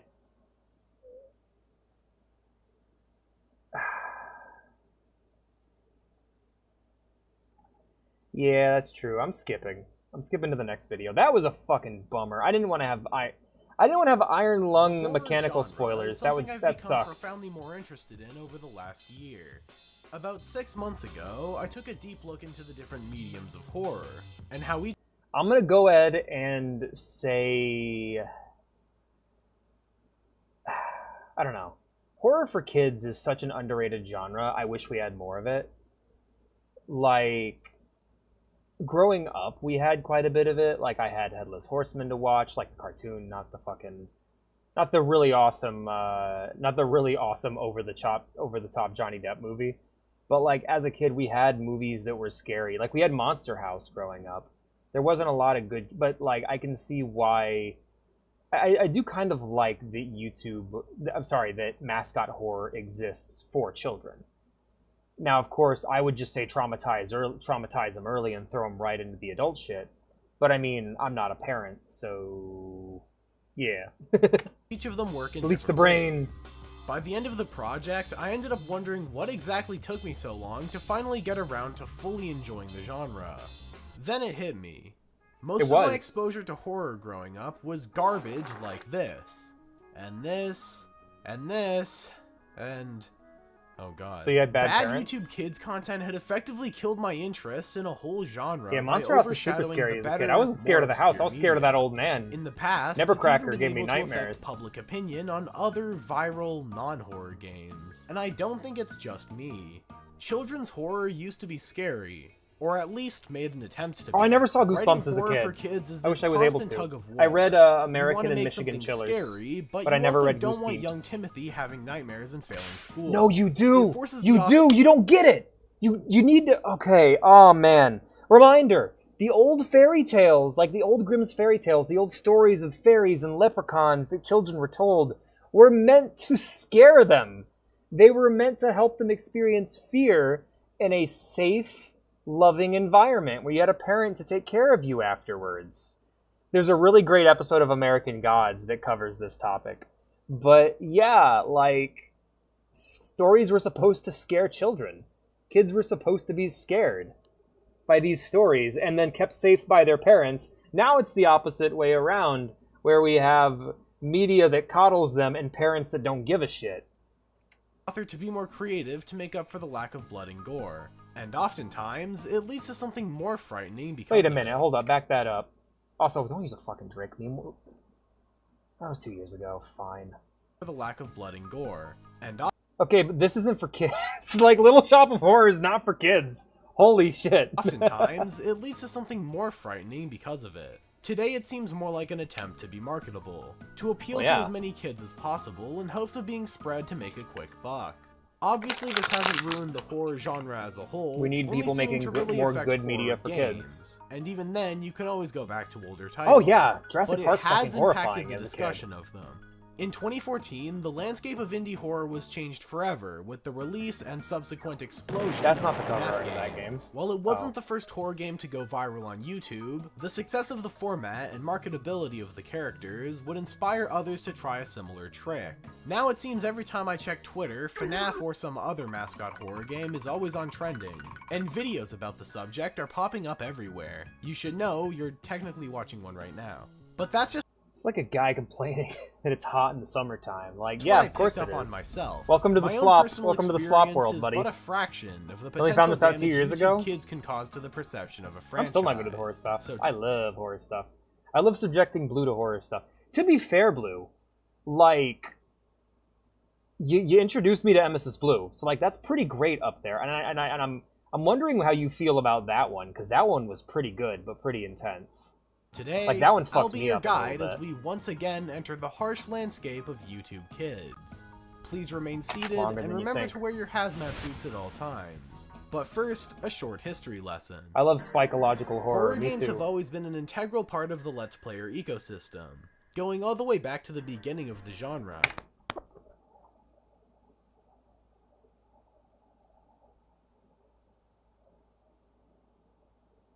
Can you not say that shit? Like,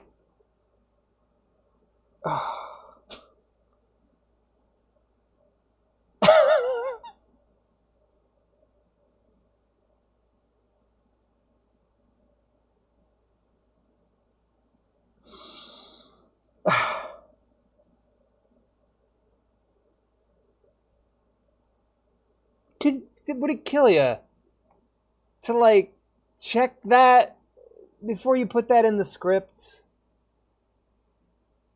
Before the beginning of the genre, 11 years ago, when Markiplier started the Let's Play, all by him, like like nothing against Mark. Mark's amazing, and it isn't his fault. This guy's saying this stuff. He didn't start Let's Plays on YouTube.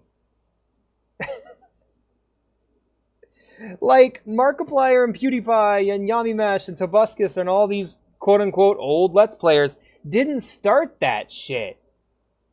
That would, like, Let's Plays have been around for longer than YouTube has. Like, holy shit. Let me back this up. Like, maybe he says something afterwards where he corrects it or whatever.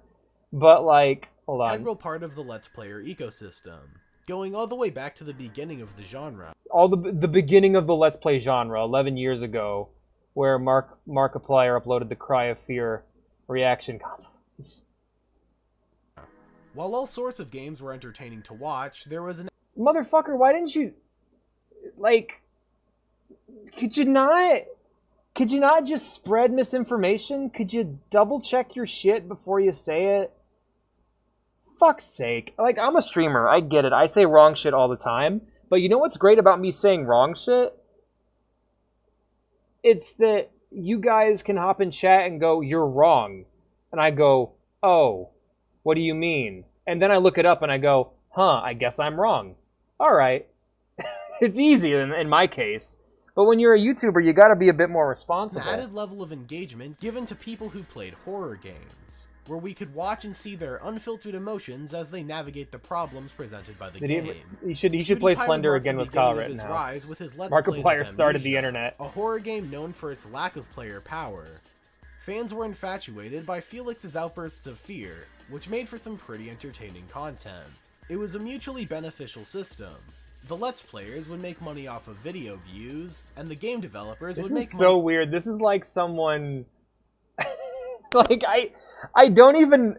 Like, hey, dude, you're a YouTuber. How do you not already know this shit?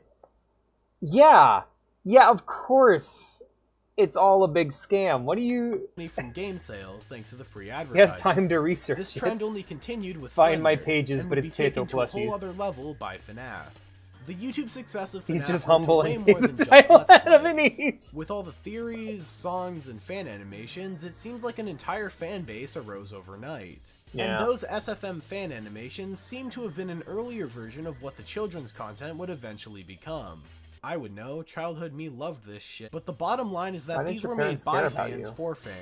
A stark difference from the soulless content farms that would eventually take over. The games inspired by FNAF had a similar growth pattern. YouTube Let's Players would bring the game into the spotlight, and the games would go on I'm actually running into the same problem right now where, like, a genuinely cool work of art, and I don't know if Baldi's Basics is a genuinely cool work of art. I know FNAF is.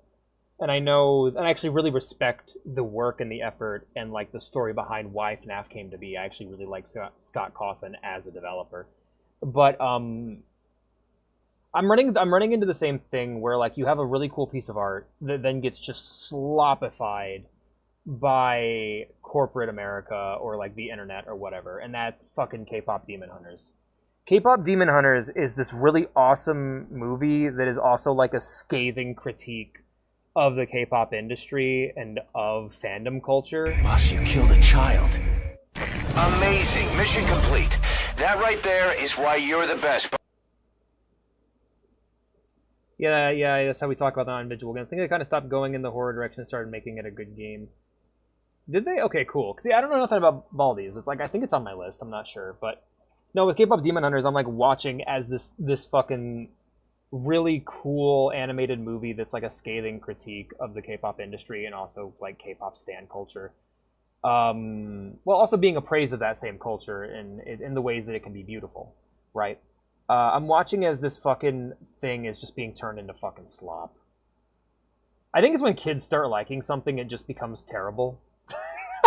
Like, as sad as it is, it's like, this is a really cool thing, and it's like kind of meant for all ages, and then it's like, oh, the kids like it. We need to fucking turn it into slop so the kids can eat it. Like, oh man, Star Wars is this really awesome, gritty space adventure that's has some Muppets and fun stuff in it. Yeah. Oh, let's make now we gotta add the cartoon rabbit that steps in the poopy. Like, it's just, why don't you just let art exist? I want kids to experience the raw, good version of things so they can be traumatized. Massive growth. Kids like living. And as more and more of these games came out, it became... That is a horrible, horrible model of Slender Man. Is that from The Arrival? That's terrible. What else we got? We got the leg. And then we got the Doki Doki Literature Club girls, all the same face. We need to stop considering kids. We just need to make good art. Oh, look! These two! I love Little Nightmares. I don't think that's been slopified yet. We need to stop considering kids. Into the term mascot just make good art, and if kids like it, they like it. If they don't, they don't. Mascot horror as a search term only started popping up around January of this year. Oh, you researched that, didn't you? It was around beforehand, but it's really come to prominence in recent times, as more of these games keep popping up. And it's great to finally have a word to describe this particular subgenre. Every mascot horror game tends to follow the same formula. Let's gatekeep Little Nightmares. The main character goes to a place, and that place contains a mascot or by a very tiny child eating a sausage. By some sort of ghost. I love Little Nightmares, man. It's so good. Used to sell merchandise. In recent times, mascot horror also seems to follow a trend of releasing in chapters. Chaptered releases allow you to sell each game in parts, letting the budget build it also from requires one chapter it also to has another. like difficulty. I'm personally it's actually not like a a fan game of that this requires business skill. practice So because it's splitting the game into multiple chunks. They can vary in quality. wait, Garden of Bonbon's real? I thought that was a shitpost people were making up. Is that real? Because it's splitting the game into multiple. Oh no. I heard 3's kind of sloppy. I haven't played it yet. I need chunks. They can vary in quality, and it's overall a less cohesive experience. Alex likes Little Nightmares because it's about children being put in a horrible situation. Mascot horror games are characterized by their small dev teams and little to no budget. On one hand, it's a good thing that small indie not necessarily. devs can make these games and become successful. On the other hand, a lot of mascot horror games aren't all that great, with there being so many tropes followed that, after a certain point, different games start to blend together. So here's the reason why I'm not going to bat against this. Because, like, you know me, I've had my rants about the industry. I've had my...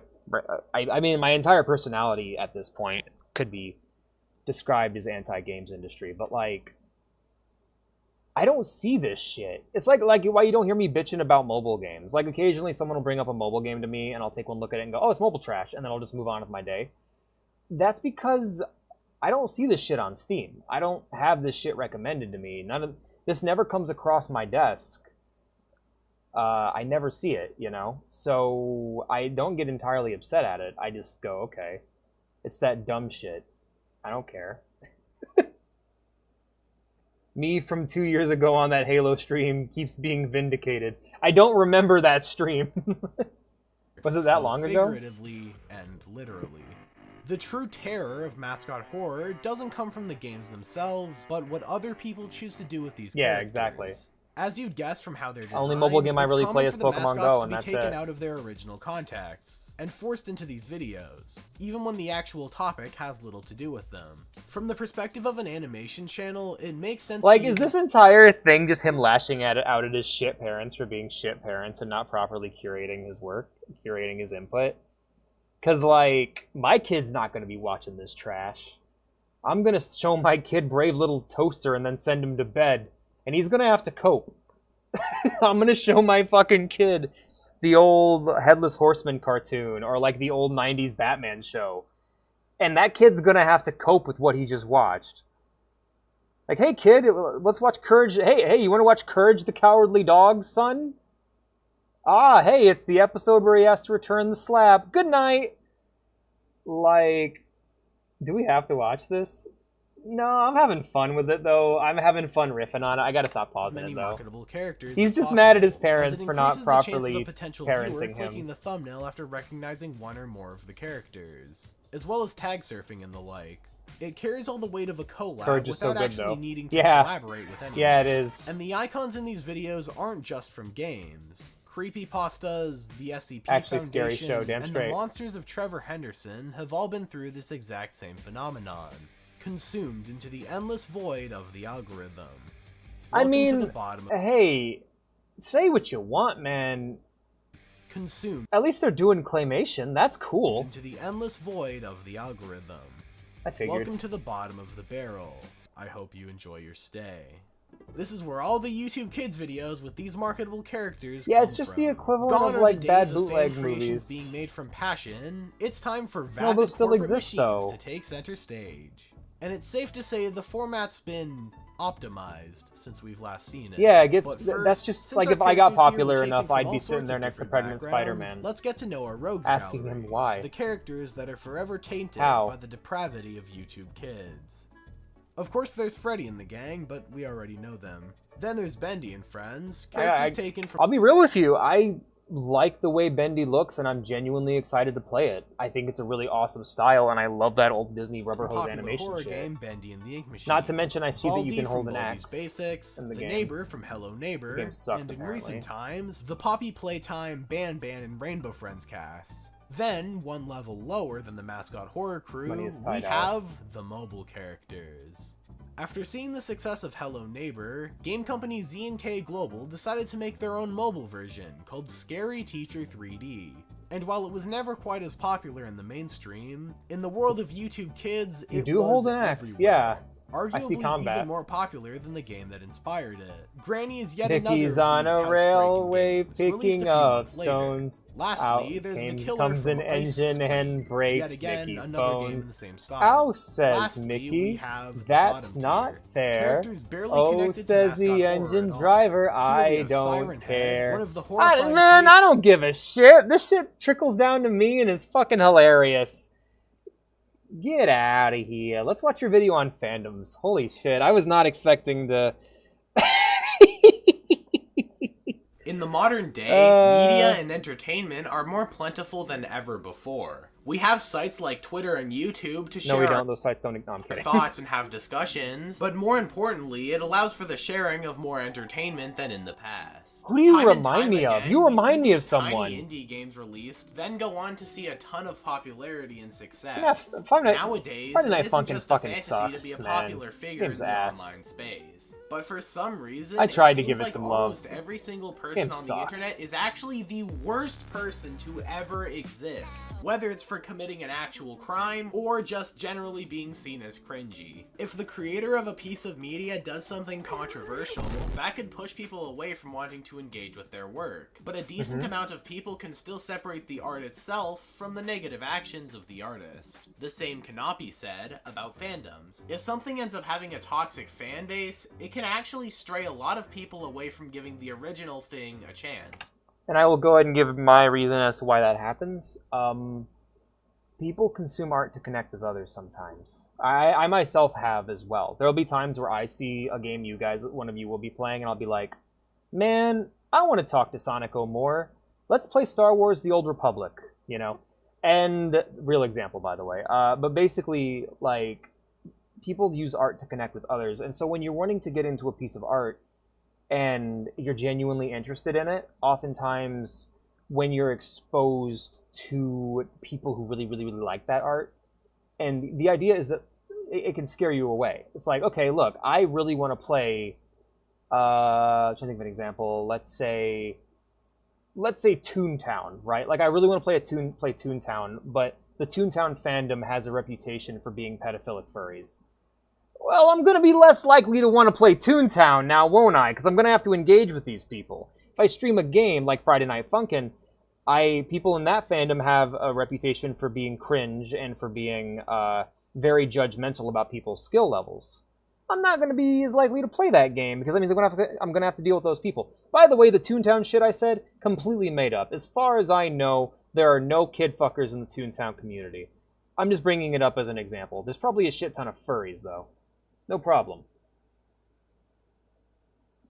Yeah, pretty much. Ghost with WoW. A lot of people with WoW. Holy shit.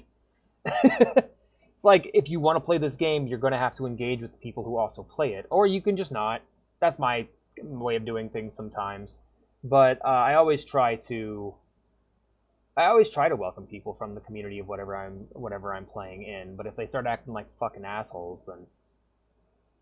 Yeah, no, Toontown looks rad. They're probably super wholesome and cool. Apparently, the Club Penguin private servers have that problem, but that's a story for another day.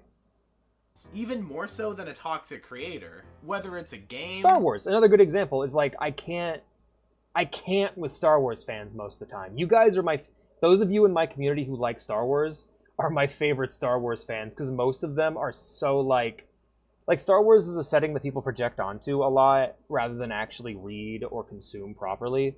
And so they'll decide like 90% of it is terrible, even though they've never seen it or read it or played it, you know? Movie, so TV it's almost show, impossible. Or anime. This is the negative impact caused by a toxic fandom. Something every popular thing today seems to struggle with. So in this video, I'm gonna go through a lot of the aspects of fandoms. The good, the bad, and the questionable. But first things first, we have to identify the relationship between you and the fandom. Yeah, what was the topic you were trying to find? It was something I was really interested in. Media. We'll use Undertale, for example. You play the game and enjoy it. Oh yeah, so it was a Star Wars thing. We were trying to find a fucking Star Wars video that wasn't insufferable. You want to talk about. You're not annoying at all, Blue. And that's what forms a fandom.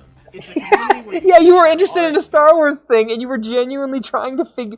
You were genuinely looking into something you thought was cool, and I was like, that one's not going to work, that one's going to be terrible. And you kept clicking them, and they were all miserable.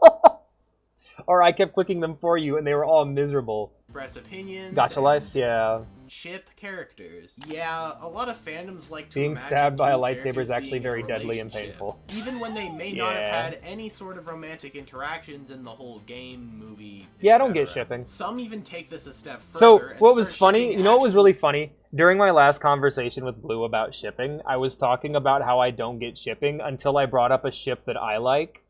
And then I'm like, wait a minute, no, I actually very much get shipping. I very much understand shipping. Like, I remember reading Percy Jackson and the Olympians as a kid and being like, if Percy doesn't get with Annabeth, this entire book series sucks. Like, I remember genuinely thinking that. And, like, fucking watching Epic, the musical, and being like, if Odysseus sleeps with one other lady, this is dead to me. And I realized that I totally am a shipping guy. I'm pretty good at reading stories and understanding what they're going for. So typically my favorite ship is the canon ship most of the time. Like, we were talking about Amazing Digital Circus, and I was like, who cares about Funny Bunny and all those characters? Who cares? If Ragatha or Zubul get with literally anyone else, I'm going to die. I want them to get together so fucking bad. Do they have to get together? No, but if they get together with anyone else and makes it so that ship is impossible, fuck the entire show. Hell yeah. Cersei and Hermes. I ship Calypso with Odysseus' son. Like, hey dude, you're 20, you're an adult. Hey, I got a girl you might like. Why don't you go visit my friend Calypso? Yeah, we were watching Ahsoka, I was skimming videos. Yeah. Sorry. Also, there's that guy. There's Dream from that and that's Encanto not the only video. bad thing a toxic fandom can do. Sorry, not Ragatha and Zubul. Oh my god, I am so sorry. No, god damn it. I'm tired. Gangle and Zubul. Thank you, Mr. Blue. Some people just care way too much about the things they like to watch. Something I've noticed is that some people just care way too much about the things they like to watch. The brony era was so weird for me because all of my friends were these fucking hyper bronies, and I shit you not. There was this is how brony they were. They ordered custom My Little Pony hoodies.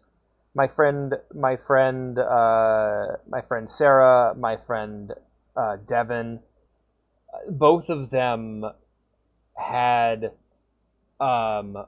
Rainbow Dash and Fluttershy hoodies with like actual manes and tails on them respectively. And I was in the midst of a bunch of different bronies, and I remember watching it with them and just being like, this seems like a charming, good show for kids. That was my take, because I'm like, cute kid show, good music, good animation. I like it. Something I've noticed is that it was some so fans intense. treat criticism of a piece of media like a personal attack, which doesn't make any real sense, especially when the most vocal critics of something tend to be the people who care about a series the most. Obviously, not everyone in a fandom does that, but the toxic minority is often also the loudest. And this— I can say that that's unreasonable, but if someone comes in shitting on Knights of the Old Republic or like a really good, like if someone comes in shitting on some really good art, we're gonna have some words. This is a pretty good show for kids. Toxic side of a fan base is what people usually point towards when discussing a bad fandom. The worst thing a community usually does is make low-quality animations of characters in We all gotta start scenarios, somewhere. where they'll then be recorded and put in a cringe compilation, where all of the very serious Reddit users and Discord admins can make fun of them. Hey.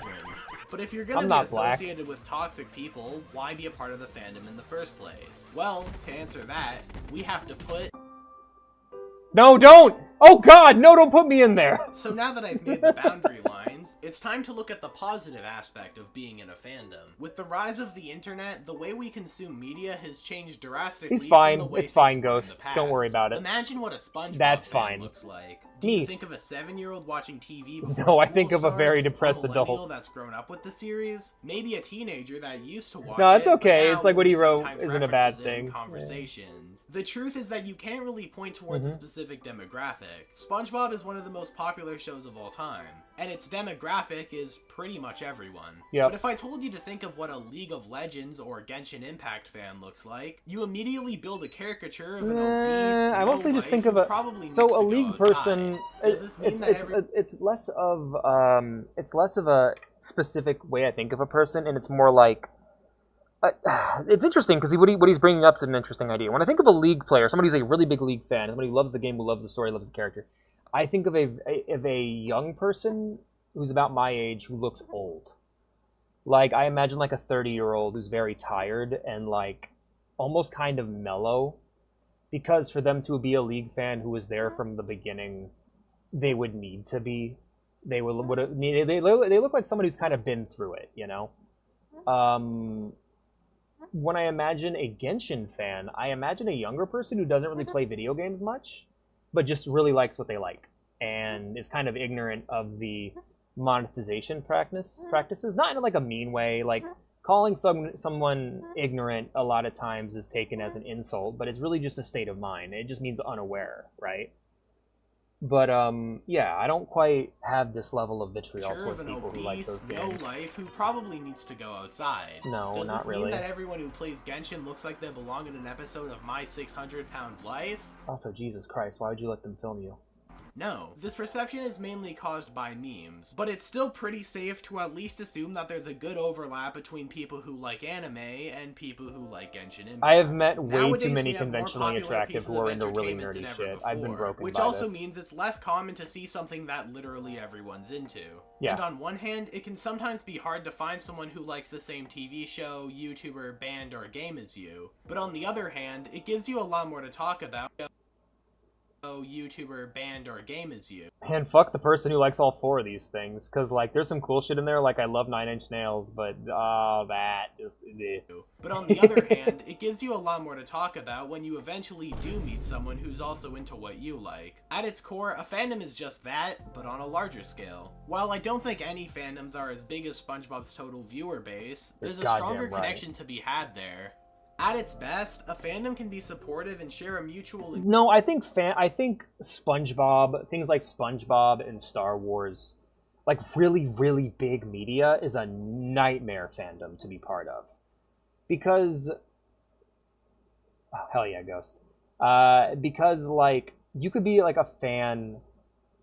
You know what? Let me kind of dismount right there and talk about a different topic. I'll tell you about the time where I realized that not everyone who's into anime is into the same anime. I remember there was a period of time growing up, because I grew up in the early 2000s, where if someone was into anime, and then like specifically they were weebs, right? If they were a weeb, if they were into anime, they would at least know what the fuck you're talking about, even if you watch completely different shows. If you were an anime fan, you were into Dragon Ball, Sailor Moon, Bleach, Naruto, One Piece. Funny, yeah, that one's still around. All kinds of Inuyasha. You at least had some cursory knowledge, because the place you went to watch anime always had all of those in some way, shape, or form. Like if you read Shonen Jump and you wanted just to get the next chapter of One Piece, you would also catch the next chapter of Dragon Ball, of Bleach, of whatever. You know, there was this all-encompassing nature to being an anime fan, and that continued into the 2000s with Netflix getting anime, and with Netflix becoming a thing. If you were on Netflix, you knew, like, even if you were on Netflix and you only watched Elfen Lied, you were aware of what Afro Samurai was. If you only watched Afro Samurai, you were aware of what Sergeant Frog was, and so on and so forth. Oh, hell yeah, enjoy. I need to rewatch those myself. I need to rewatch the movies specifically. But there was a period of time, there was a moment in time where I was at Barnes & Noble in the manga section. I think I was reading Death Note. And I met a guy there who was, like, really into it, too. And clearly, he had, like, an anime shirt on and everything. And we talked about all the different shows we like. And I didn't know of a single fucking show he brought up. And he didn't know of a single one I brought up. And then we both left that conversation. I felt, like, alienated and weird. Because that was the first time that had ever happened to me, you know. Is that someone liked anime, but they didn't know anything about any of the ones I liked. And in the ones I did like, that he did know of, he had, like, a negative opinion on. It was a weird moment. And I think that's the nightmare of being in a big fandom. When a fandom grows too big, you can realize that, like, let's say you meet a SpongeBob fan, right? Like he's saying. Well, for me, SpongeBob is seasons 1 through 3. 1, 2, 3 in the movie. That's it. I don't know of anything past that point because all of that shit is slop, and it just goes in one ear and out the other whenever I perceived it. I remember a few parts here and there, but that's really it. If I were to try to have a conversation with a new SpongeBob fan who had never seen those episodes, it would literally just be about memes, because that's the only way those episodes have survived for a lot of people. If they're not played in front of them, if they don't seek them out, the only way they'll see those old episodes is through memes, right? Same thing goes for something like Star Wars. Most Star Wars fans only watch the movies and don't get into outside media, to the point where if they hear of a character that they don't know from the movies, they refer to them as a glup shitto and be like, get that glup shitto stuff out of my face. Any work that I haven't already seen and don't already like clearly isn't good or worth my time. And that's the nightmare of being a Star Wars fan, ultimately, is you're like, hey, here's this thing that's better than those movies. Like, hey, you know what's better than the Star Wars movies? Most of the expanded universe. Like, it's crazy. But it's this thing where, because the fandom is so big, you can meet someone who, like, quote unquote, likes the same thing as you and just have nothing to discuss. I remember I was on a podcast a couple years back, very small time podcast back during Corona, where everyone thought they could just become streamers or start a podcast or whatever. But I was on a podcast with a couple of friends, and we were reviewing, I think it was the 2020 YouTube Rewind. The one that was basically just a fucking Watch Mojo list. And I brought up the thing where they were like talking about all the different ways, like, oh, this doesn't represent this year at all, this doesn't represent, I didn't see any of these videos, I don't know what they're talking about. And I'm like, yeah, that's because YouTube's too big. There's no community anymore. There is no YouTube community. It's far too large. There's no port where everyone comes and docks. We have an ocean where everyone's just adrift at sea and living in their own little spaces, you know? Yeah. Hey, it's got 3 out of 9 of those movies are really good. The other 6 are bad. And the books, the games, and the TV shows are mostly really good. There's some bad ones in there, but they're mostly really good. Which is odd, because that's not something a lot of series get to say. But anyway, there's no community on YouTube. There's no fandom on YouTube. And so ultimately, everyone's just adrift, and so the rewinds couldn't really ever be about anything. It could only be about the most popular thing, which would still leave out a majority of the community because of how huge it is. Connection to be had there. At its best, a fandom can be supportive and share a mutual enjoyment of something, and ideally they'll keep it to themselves and not try to spread it like a disease, which is probably one of the main things that cause other people to not give it a try. Have you heard of Homestuck? But the best of fandoms can actually go one step further. In late May 2022, the Team Fortress 2 community started a movement where as many TF2 fans as possible, how's that going? Small, would come together to get the attention of Valve in hopes that they'll it's do just something a place about now. the rampant Yeah, it's also issues very involving split. bots. Absolutely. And by the end of things, they ended up getting an official response from Valve. And since then, the game's been getting updates a lot more frequently, and a lot of exploits have been patched. So I'm sure there are people hearing this and thinking, man, this is stupid. Can I go harass people now? And if you're one of those people, I think you might enjoy our next category.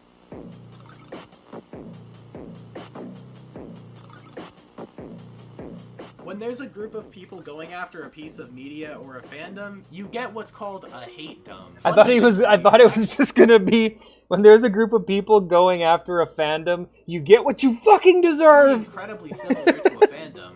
But instead of connecting over liking something, you instead connect over hating something. Star Wars. And while a fandom is usually connected over social media like Discord or Amino, there doesn't even need to be an official group for a hatedom to exist. All you need is a group of people that adamantly hate a piece of art or hate the people that like that piece of art. Hatedoms are often even more toxic than the fandoms they're hating on. For example, over a year ago, I made a video talking about Gacha Life.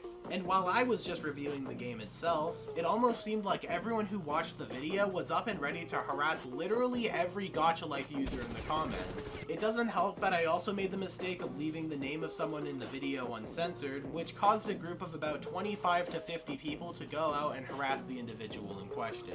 All of this just for using a particular piece of software and being in my video. Thankfully, I was able to reach out to him and everything was forgiven, but it's absolutely crazy to see how far these people would go just to harass random Blue just showing up in chat, crucifying himself. Holy shit. I've been part of the Gacha fandom.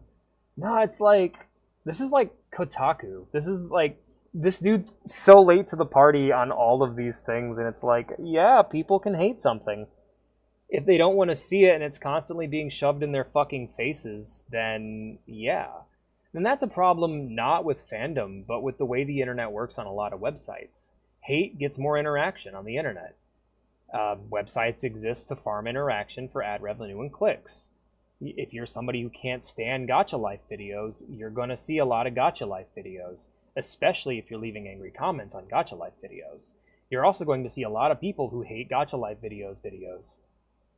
It's just going to happen. I wish to repent for my sins. Are you guys... Oh no, okay, I gotta find this 1 second, hold on. I gotta find this. Yes! Please! Oh, it's hilarious. So, I don't know if you guys are familiar.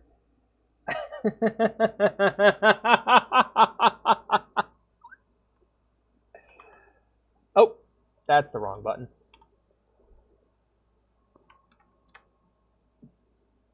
Are you guys fucking familiar with the anti-masturbation cross?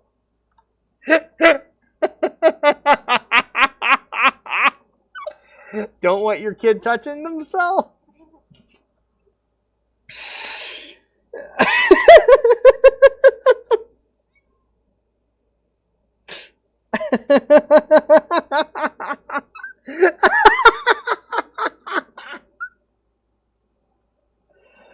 Hold on, I gotta... 1 second. Hold on.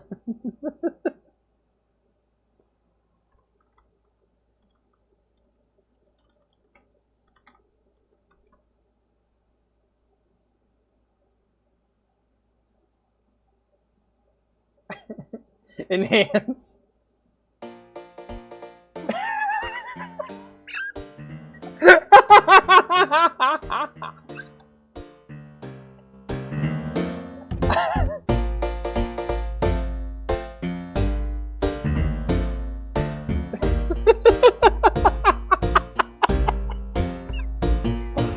There was an edit. Hold on, I gotta find it. Someone did an edit of it. Yeah, here it is. Na, na, na, na, na, na, na, na, na, na,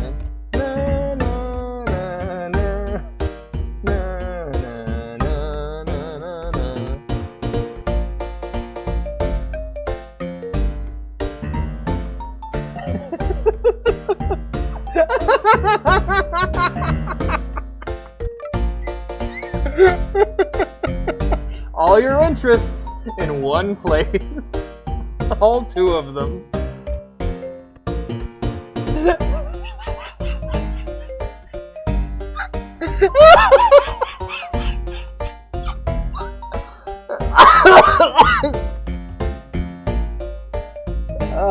I gotta go get a drink.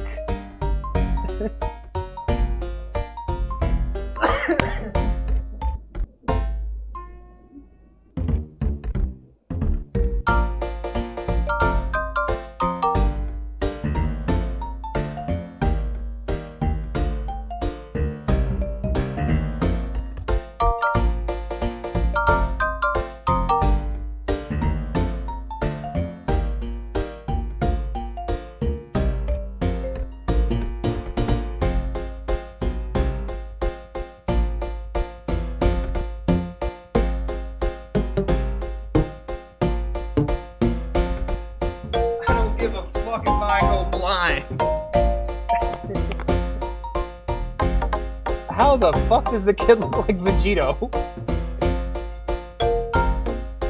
Oh my god. How many videos did you guys watch on YouTube Monday? 2. Oh, good.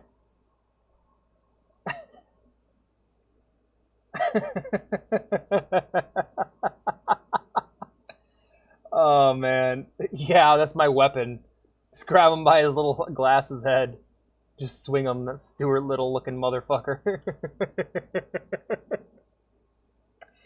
Oh man, I don't know, why did that even come to mind? Can I have my playlist, please?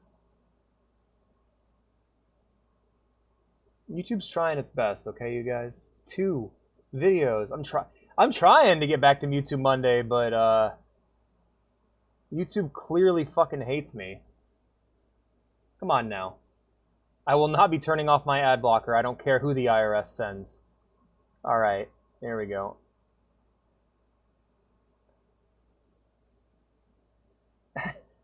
Blues crucifixion.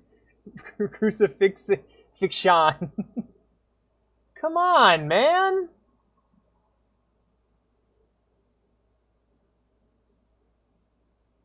Come on. Work, you son of a bitch. Just get me to the playlist at least. Jesus Christ, are you fucking serious right now? Is YouTube having issues? I'm crying. Let me have my fucking playlist, you ass! Alright, hold on a minute. I don't know how to spell it, I'm not Christian. You live in Spain!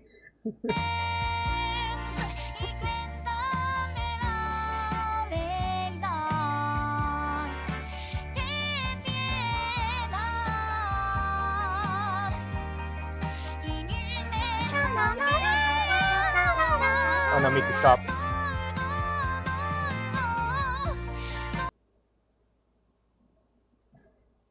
Alrighty. Okay, we watched more than 2 videos. We watched quite a few videos.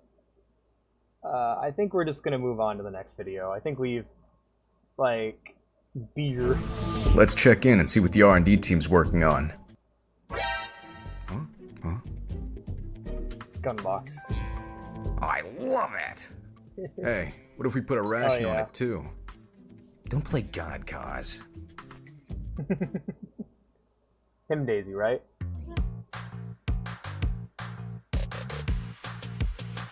Ah, yes, stand by. I was low-key LARPing being a Christian, like all kids do. I got it!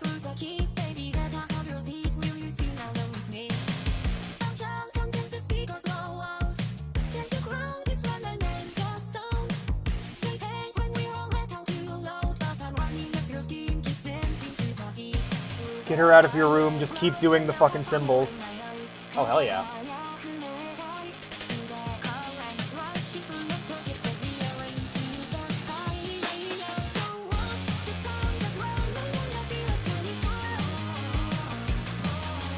Have you seen the new LARP wave? What? Is it kids in crosses pretending to be mass-produced Avis?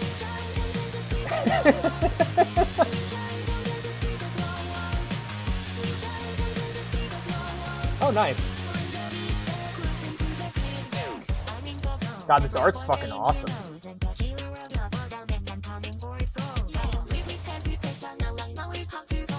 Oh, great. I just show it to my dad because he asked why I was crying.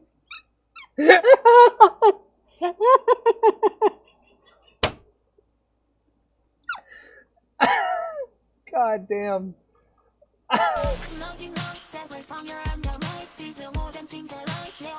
LARP apply or LARP apply. Oh, cool. I may have a future on this site after all.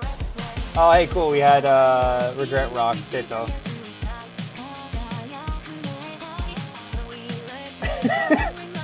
You should do a Teto cosplay using that cross.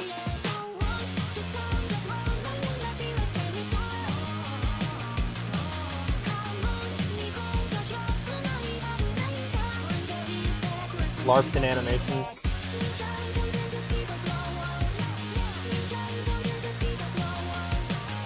I guess that's like the next tier of like, you know, like superhero costumes in Times Square as YouTube costumes. Yeah!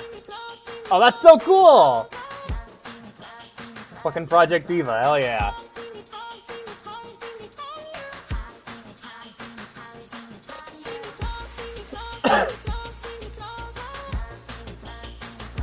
When am I gonna play another one of those games?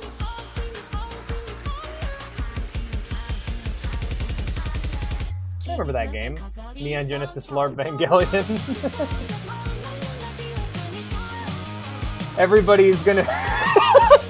Everyone's cosplaying YouTubers in Times Square.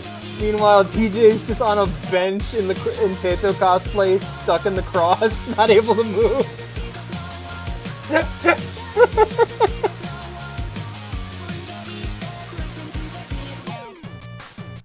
Shinji, get in the LARP bot. That was great. Hell yeah.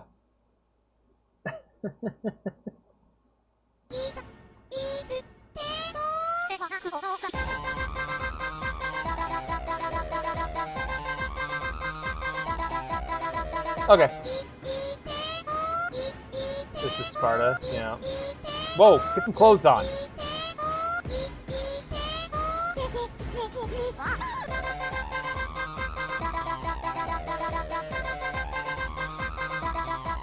I'd probably pick some, like, horrible racist or someone. I do know the words to every PewDiePie song. Or not, every Tobuscus song.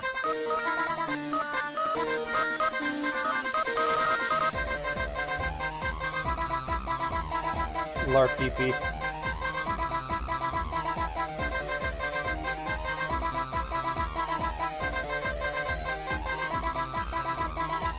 I'd go Doug Walker. That'd be super easy.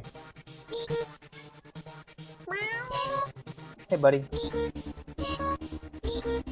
And this is why y'all had to strap me down.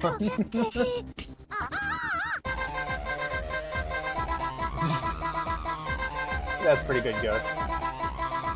Well, yeah, you just basically pull a Liquid Chris. You just do a fucking Liquid Chris at that point.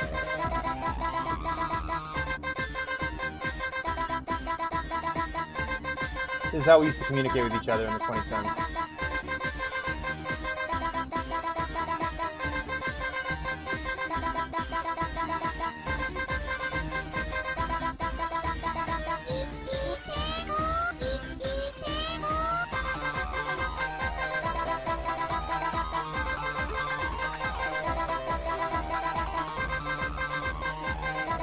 I do feel kind of bad for, like, Portal modders, because, like, any Portal mod, any Portal campaign mod I play is going to have to compete with perfection, you know?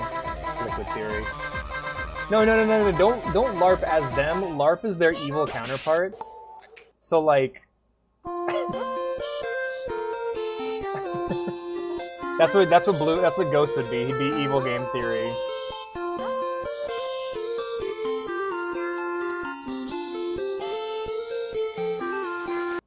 That was fun. Oh! Hollow... or Cult of the Lamb. Cult of the Lambda. Hide and cheat. Guys, you guys remember the Cult of the Lamb era? That was crazy. What a crazy era for the channel.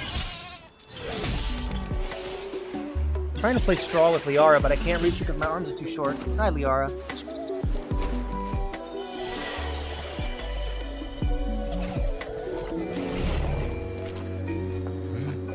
She knocked over the garbage can.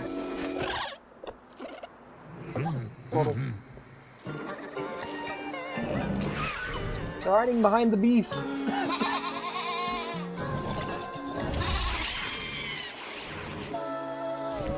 I still have like I think I have like 2 expansions to go through on this still.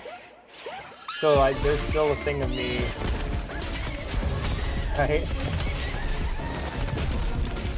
I still have a bit of Cult of the Lamb to go through.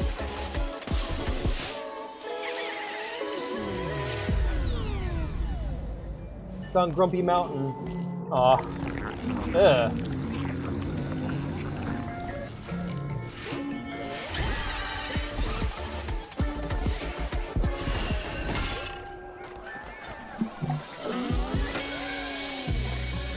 Oh, damn.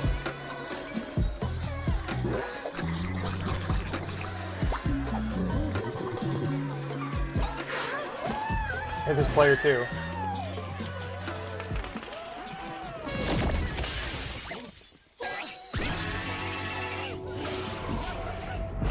What's funny is I played this entire game and I have no idea what the fuck's going on in this. Is this like a thing with the new expansion? You have a drink. Woolhaven. Ah, there we go. The Ghost of Sheeps. Sexy moths. Yeah. That was great. That was super fun. Yeah, I'm really excited to come back to Cult of the Lamb. Soldier did not care for 2 Fort. But since we're all gonna die, I feel like there's one more secret I had to share with you. I did not care for 2 Fort. What? Did not Are they are you guys sentence mixing? Okay, no, these are actual VAs. Okay, interesting. care for 2 Fort. Oh, how could you even say that, Soldier, and didn't like it? Soldier, it's so good. It's like perfect map. This is what everyone always says. Like, Enginess, conga lines, 2 Fort cow. I mean, friendly heavy. Look, fine. Friendly moments. Did not like the map. Did not. Couldn't get into it. Explain yourself. What didn't you like about it? It insists upon itself heavy. What? It insists upon itself. What does that even mean? Because it has a valid point to make. It's insistent. It takes forever getting in. You spend like 6.5 hours in one match. You know, I can't even get through it. Can't even finish a match. Never even seen it get capped. You've never seen it get capped? How can you say you don't like it if you haven't even given it a chance? I agree with Scout. It's not really fair. It's outrageous. I have tried on 3 separate occasions to get through it, and then I get to the part where all the teams start dancing. Yes, I just like the idea that Soldier leaves no idea what they're doing. every time before the match is over. You know what, Soldier? They're being friendly. The dance they do is language of truths. That's something that you don't understand. I love double cross. That is my answer to that statement. Exactly. Well, there you go. Whatever. I like that map too. I like that map too. That was great. Oh, thank God. Gandalf's still getting their cracker. I was really worried, you know? I haven't been keeping up with Gandalf. Shout out to people whose YouTube accounts are just them hanging out with their cats. Hey, Liara. Can I film you? I've tried in the past. She does not like being filmed. That cat is camera shy. As am I. So I get it. She got it from her father. Man, he's going to town on that graham cracker.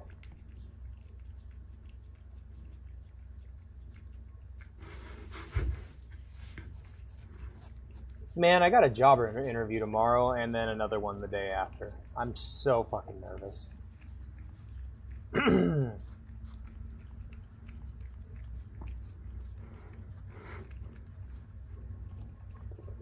Cougar. I think that I might like you. Aw. And every day I'm with you.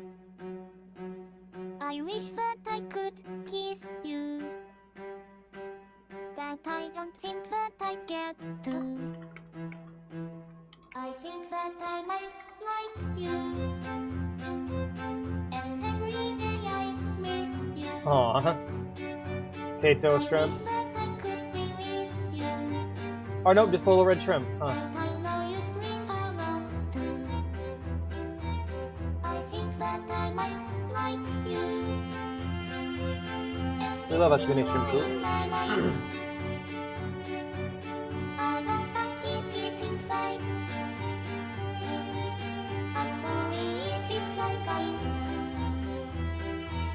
I think that you might like me. How could I be so blind? I couldn't keep it inside. I just want you to be mine. I think that we might be something. It's like we won't really find. It's really fine in my life. I think I'm losing. Sorry, I had to send it to Vea. I think that I might love you. And I get it all inside. I didn't know that you cried. I thought that I shouldn't cry. I think that I might like you. That's super cute. Dog music. Hell yeah. That was great. Yeah, that's my you. There we go. I do not fear you, Mother. This device is nothing more than an empty threat. You do not have the heart to dampen me, your favorite son. In fact, I challenge you. I beg of you to prove your worth. I don't believe. My favorite one's still the fucking serpent. Hi, my name is Quirky Purple, and welcome to the Purple Boys series on ideal sleep solutions and zonk strategies. I see. I'm joined by one of the co-creators of the Purple Boys, Gino Purple. Thank you so much, Quirk. I am indeed Gino Purple, the Purple Boy, and we are here to help you sleep. Today we're going to be talking about the Sunday Scaries. And we're going to take you on a wild ride to teach you how to say no to the Sunday Scare no-nos. Those are some purple guys, yeah. Let the sleep flow through you. Do you have 2 minutes? No, I have to take my wife to work. I can't. This is finally sleep you can count on. It's time to sleep. There's nothing better than the weekend. That's why we are all familiar with the Sunday Scaries. That feeling at the end of the weekend where you've got the work week coming up and you just wish you could just enjoy that Saturday night excitement for the rest of time. And then, Sunday night comes. We got a big work week. I'm not getting any sleep. I have anxiety. I have paranoia. I have claustrophobia because I don't want to see my boss the next day.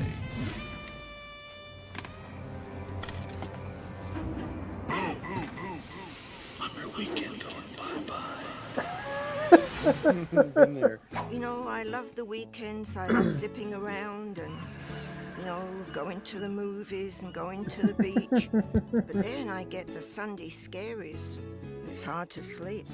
But thanks to the purple mattress, I'm now able to get a real good night's sleep. No more Sunday Scaries. Thank you, Gino. Hey, Brosa, good to see you. How's things?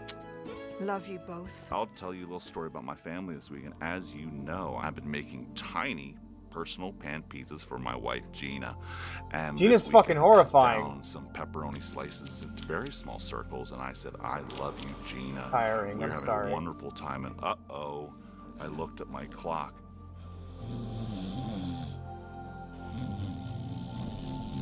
He's asleep. Quirky. It's okay, we're here. It's Gina. What a creepy dream. I was in a plane crash. I'm sorry, what was your day like? What all did you go through? Let's sleep. We've just been chilling, laughing about, well... Oh my god. Been laughing about the masturbation cross. We have been working with someone suffering an acute case of the Sunday Scaries, Joe Dunder. We just sometimes call him Dunder, or Jojo. Why don't you meet Joe Dunder and find out what his brain's doing when it comes to sleep? Did he now? That's awesome. My name is Joe Dunder, and I scoot around on my scooter almost everywhere getting ice cream at the beach. It's the same Really two having a good images. time. But on Sundays, the scaries start. I hope the Purple Boys can help me get some. Oh my god. Isn't it ironical that the better your weekend is, the worse your Sunday scaries can be? We here at the Purple Boys are going to teach you how to push aside those Sunday scaries. And with the help of our sleep tools and Purple Mattress, we're going to get you a sound sleeping. Yeah, for real. It's gonna be us on that beach, TJ. So, Joe Dunder, I understand that you are having trouble sleeping because of the Sunday scaries. Oh, God. I slept for 5 minutes, then I got lonely, and I felt like a jerk. I think we may have a solution for you, Mr. Dunder.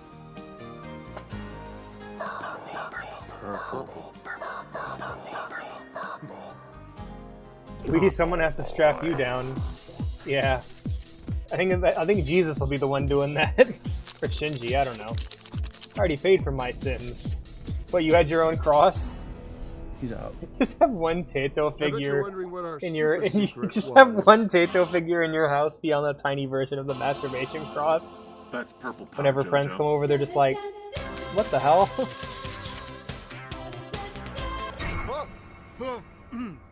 Isn't it funny how the better your weekend is, the worse your Sunday God, scaries no. can be? I'm gonna get a single elite figure from Halo and just fucking crucify it. The sins of Reach. Now, Gino, I hate to put you on the It's spot like those here, Kermits and I that know this is people going to be tough crucify. because you're not on a purple mattress. No. He is such a master. I would like you to show us how deep of a sleep you can get into in 3, 2, 1. Look at that. No, I actually Isn't he want a to make one. master? Yeah, just buy a cheapo like having Amazon a one good and dream, crucify it. Hurricane Mardi Gras. I bet he's down in New Orleans. Oh, I'm going to have to join you. Make sure you put the tack through the wrist, because if you put it through the hands, it'll just rip through. Hey, Gino. That's why it always bothers me whenever Jesus is portrayed as having the stigmata in his palms. Because, like, if you hang someone like that, the nails will just rip through the hands. You have to put it through the wrists so it actually stays up.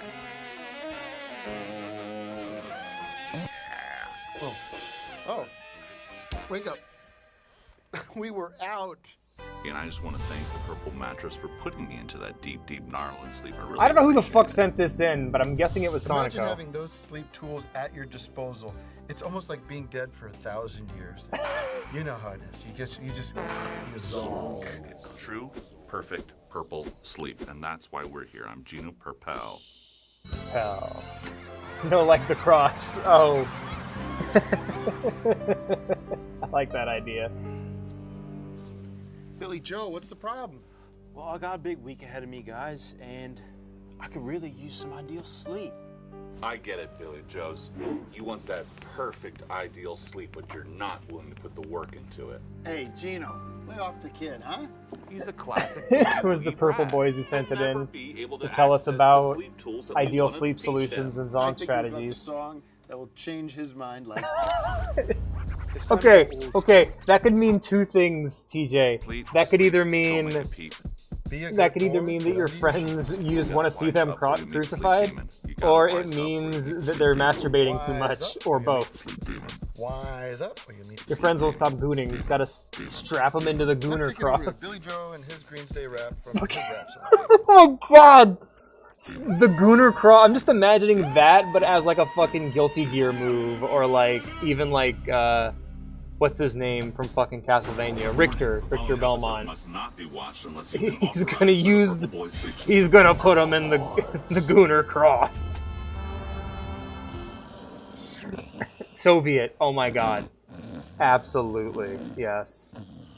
You know what I should do? I should get a PNG of that kid and just have him on the layout somewhere and wait for someone to ask, like, "Hey, let's get into the what's sleep up? tools that What's we up believe with in the so crucified child?" Our number one tools is I'll be like, Purple "What? Mattress. What are you talking about?" A general note that we That's are not just the affiliated Purple with Bet. Purple Mattress. This is not a Purple Mattress commercial, but it is a very effective tool for the Purple Brothers. Let's go take a look at the mattress now.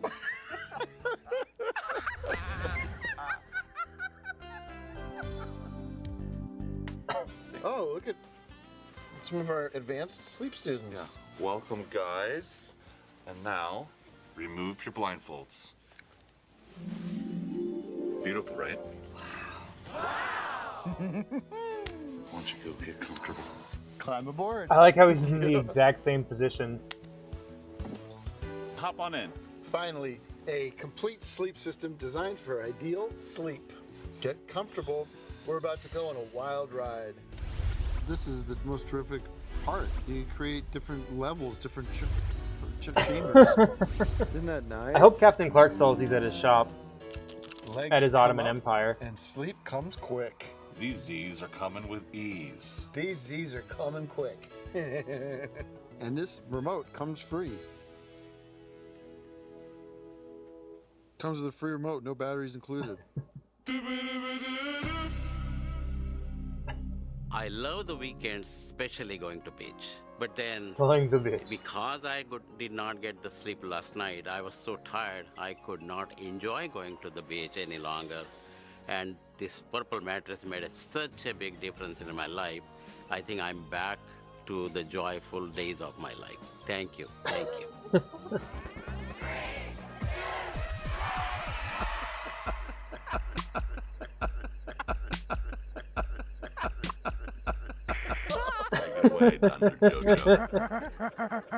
I'm gonna look at more of these cross memes. I'm going in. Who? Pooh. Oh, yes, please. Oh, they made a straight jacket too, but that's not nearly. Such a Oh. cool airflow. Oh, the first image in the Google search is upsetting.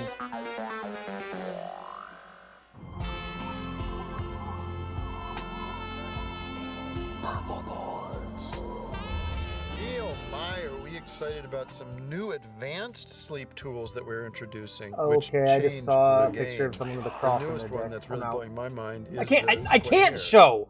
I can't show it on YouTube This is a or on brand new Twitch. technology that we have, and we're just giving it to you. I like. so I you looked trust once, us. and the very first image I got something on as a the forehead result that's called is square like a head. diagram where it's Sunday like scaries, you can threaded sometimes crosses feel like you're being not gonna inserted win. into the What I want to urethra. do is guarantee that It's probably a the lot Squahar less eliminates terrible than how it nightmares, sounds but now that it I'm basically brings them down to saying it almost, out loud. you don't even have to Oh, worry the about it. straight jacket one. Wearing the Squahar Okay, that I every can night on my find. forehead has It's a lot less eliminated funny all nightmares because, except like, for a straight jacket to stop someone and from This is touching Joe themselves Dunder, makes my son. sense.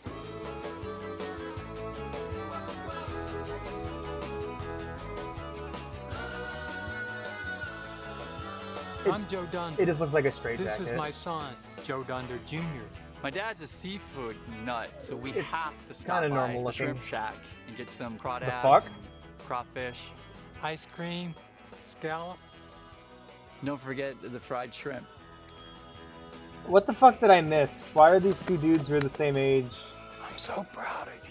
Thank you, Dad. Let's take a look at Square Hard technology. Why is this guy's now. neck?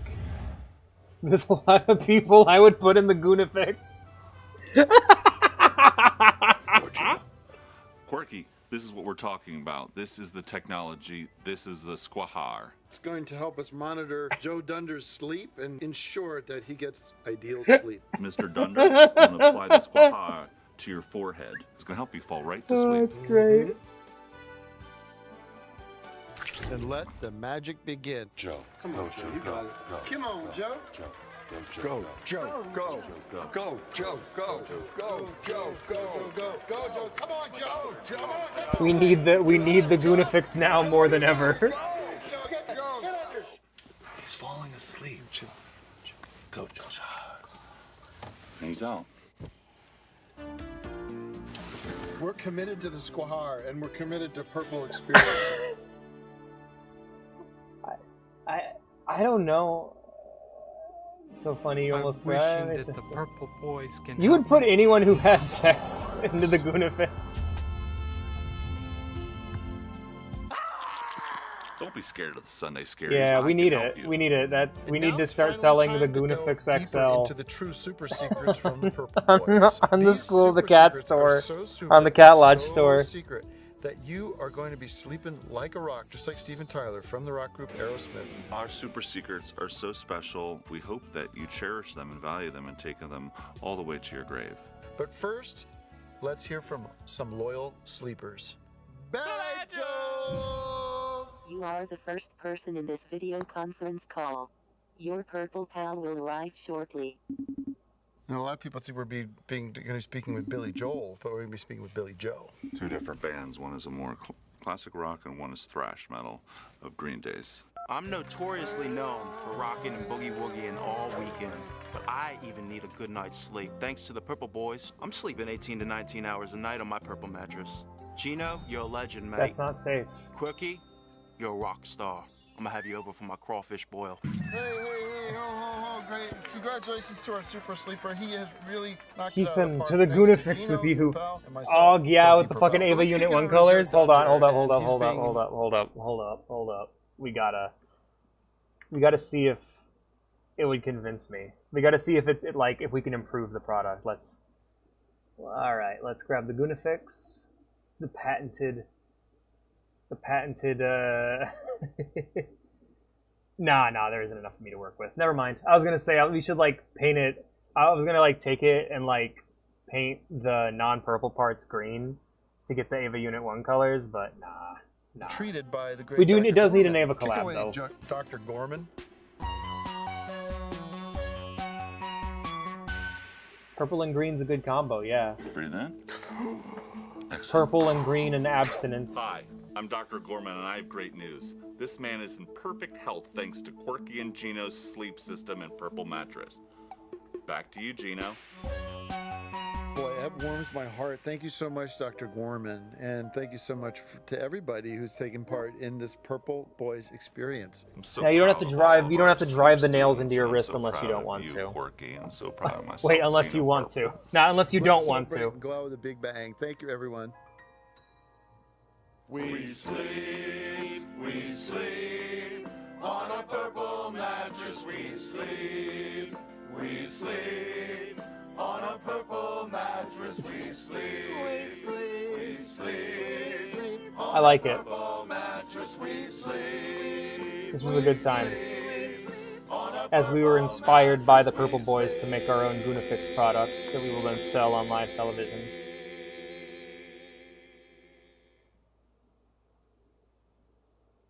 They didn't have to cut that guy's fingers off in Sons of Anarchy.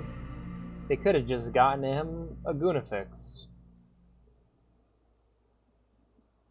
Hey, my name's Hard Rock Joe, and I hope you like punk music, because there's a punk song that I wrote. Is this why people for stopped Totino's doing Pizza YouTube Rolls. Monday collabs with me?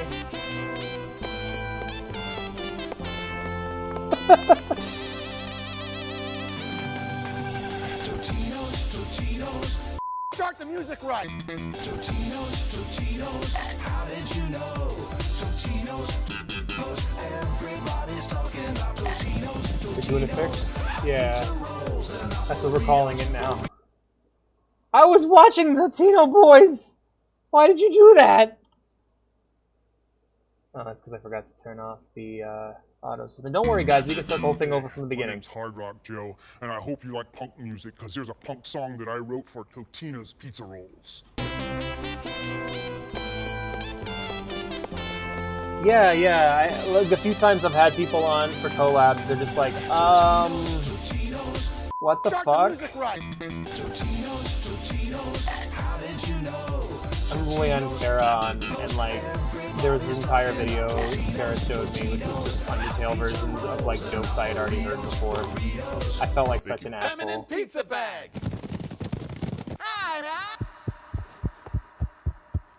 Wanna go nuts? Come to my place and see a pizza roll. Hi, everybody. My name is Tim Heidecker. And I'm Eric Weirhard. Hey, Eric, do you know what my name is? Absolutely, you just told us, Tim Heidecker. Wrong. I'm Totino, the pizza boy. Hi, I'm Tennessee, a pizza freak, and I have a secret. Jesus I Christ. am Pizza Totino's boy.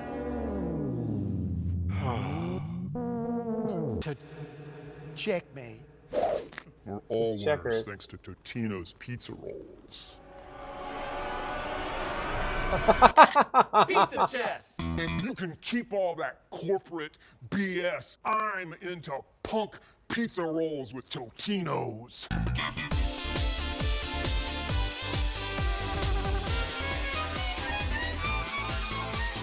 Comes a time when you need a meal quick. What you want, a stack with a slice of cake? Make them in the oven or the microwave. I don't even know who I don't know who I am anymore. I'm making no money. Pizza Valentine. I'm part of the Totino's lifestyle. I'll admit it.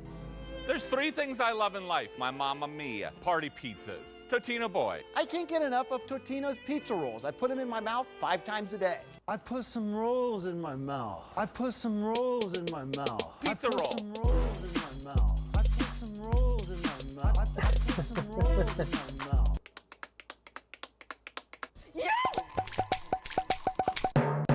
Pizza roll launcher. I feed you in the morning. Woo! I feed you at lunch. Woo! I feed you at dinner. Woo! Oh. Totino's, how did you know? Please don't leave. Totino's, Please keep watching. Totino's, Please. Totino's. There's a real human behind this stream who's trying his very best.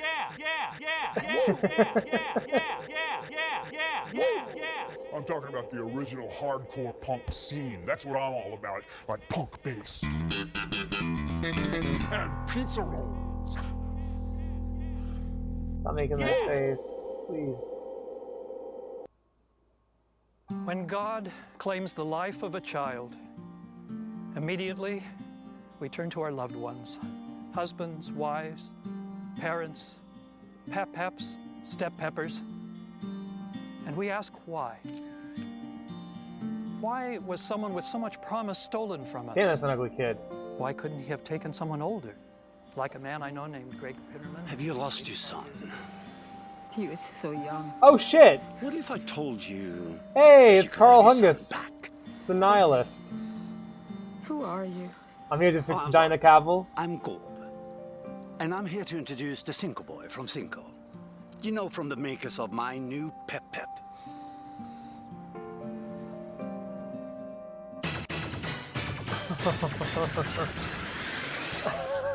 Cinco Boy is almost identical to Fucking Peter Stormare, hell yeah. All the difference is he's better. As years go by, your Cinco Boy will be replaced with older Cinco Boys, and you can continue owning your Cinco Boy for as long as you live. Wouldn't that be nice?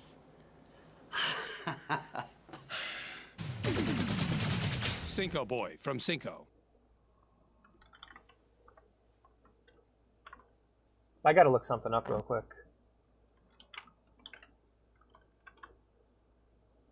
No shit, that was Peter's. Okay, I'm watching a really great show right now called American Gods with Thea, and it's got probably my favorite portrayal of Thor, and he's played by this guy. I didn't even notice that was Peter Stormare. That's fucking awesome. I crush your head with my hammer. Enjoying your Cinco Boy. Isn't he pretty?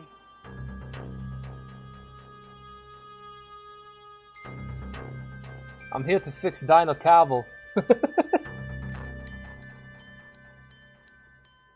Oh, Carl Hungus.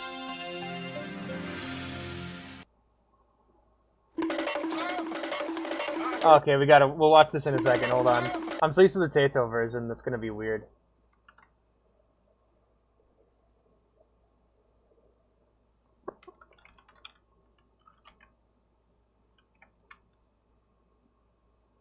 Okay, well, no, I don't want to see that. Don't show me that, Jesus Christ. I'm only in season 1.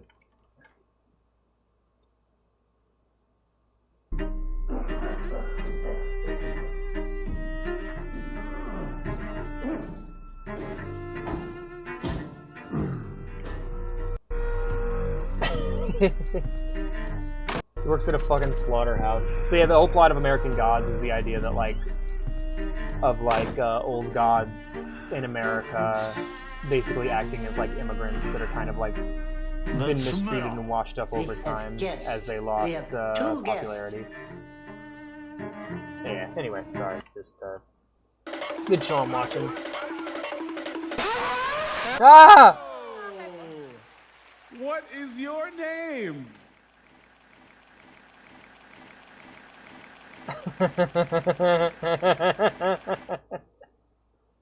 What is your name? Kane Pixels is the youngest director ever. How old are you? My name is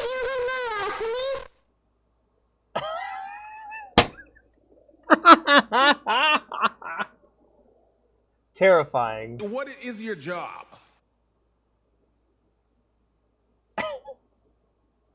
Human velocity. What is your job? I'm 4 years old. I like that the entire audience is going silent out of shock. And she's tweaking. You are the youngest person ever on camera. I'm on vacation every single day because of my occupation. I'm on vacation if you don't like who This is like, what is it, this Lovecraftian entity tormenting the whole stage?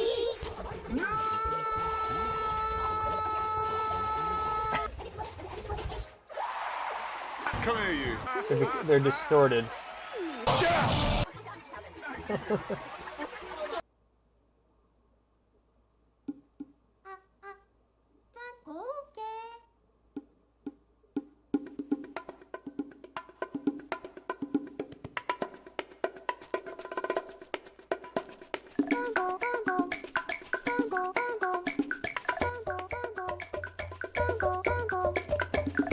What is your name?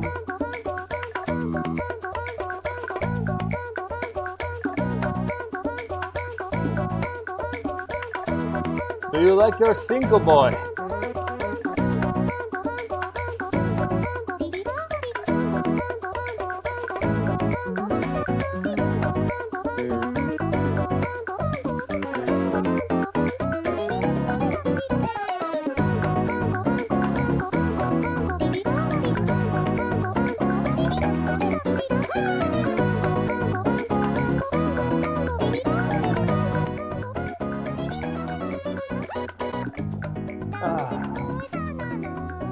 Was this a good stream, you guys? I feel like this was a good stream. I feel like it was just unhinged enough to be fun.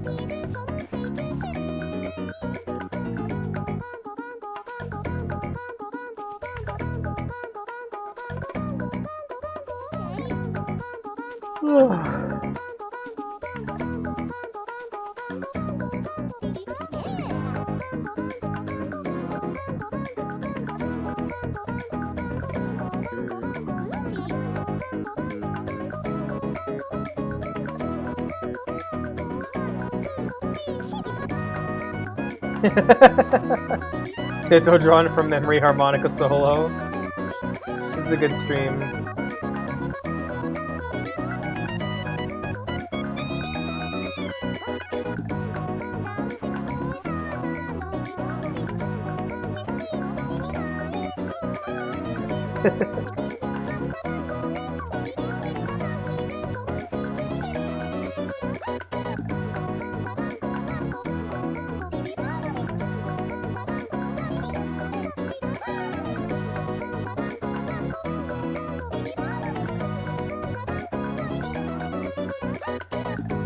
Bop-de-bop.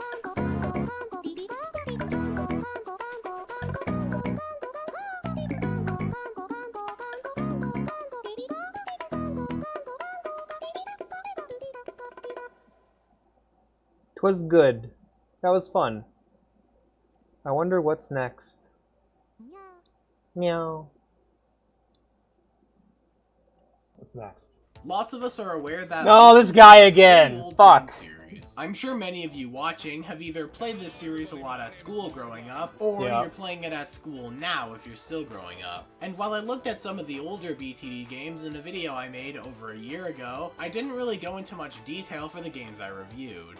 And I completely missed out on talking about the non-numbered entries, like the Battles games and Bloons Monkey City. So for this video, I'm going to go through the full history of the Bloons series, starting all the way back in 2007. The Bloons series started in 2007, with a game simply called Bloons. While nowadays, Bloons is known as the best modern tower defense series, constantly getting new game modes and events, the series didn't even start with a tower Wait, defense isn't it like game, super but predatory and instead, shit? this simple puzzle game on Flash.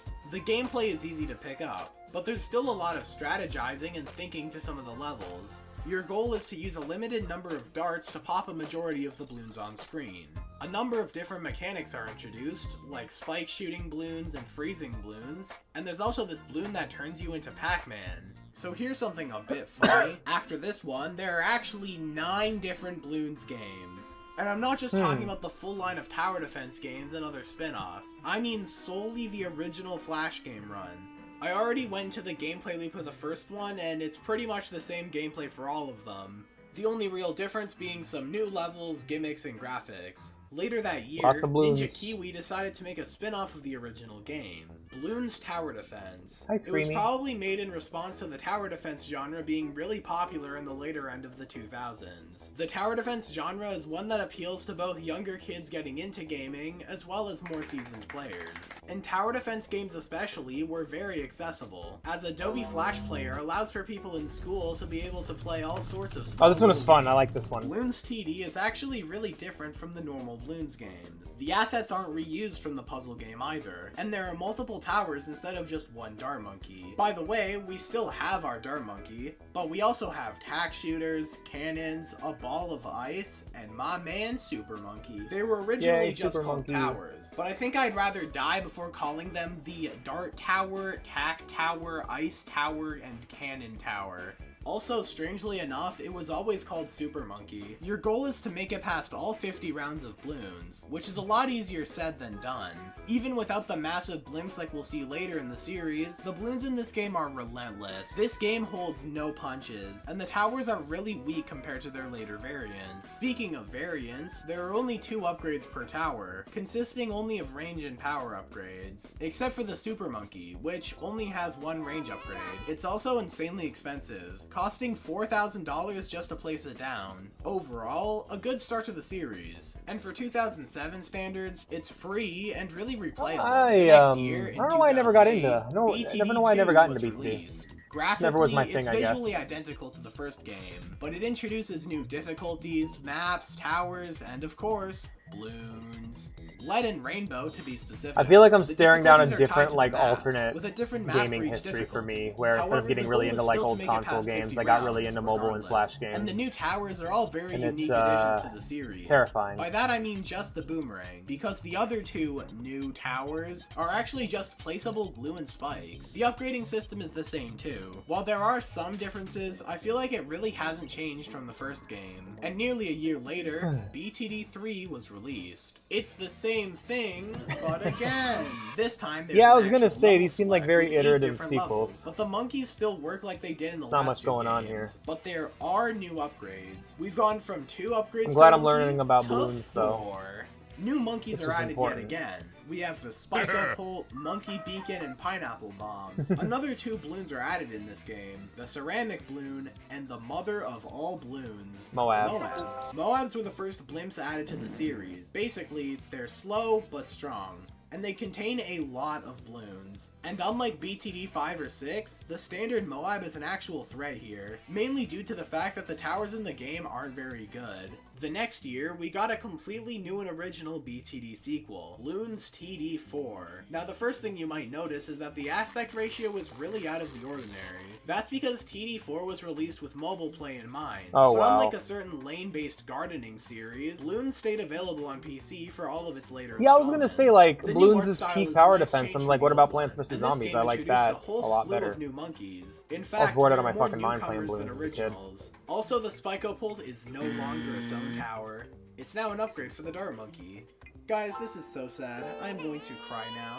This is also the first game in the series that includes a leveling system to unlock towers and upgrades, something the later games would continue to do. I personally like the implementation, as it makes you try out combinations of monkeys you may not otherwise try, but I can see why some may find it limiting. There are also a lot of new balloons, the most important being the brand new BFB. This goes alongside the newly redesigned Moab to make the balloon army even stronger. We also have 2 new game modes to make the game even more replayable. Sandbox Those mode dirty and balloons. Apocalypse.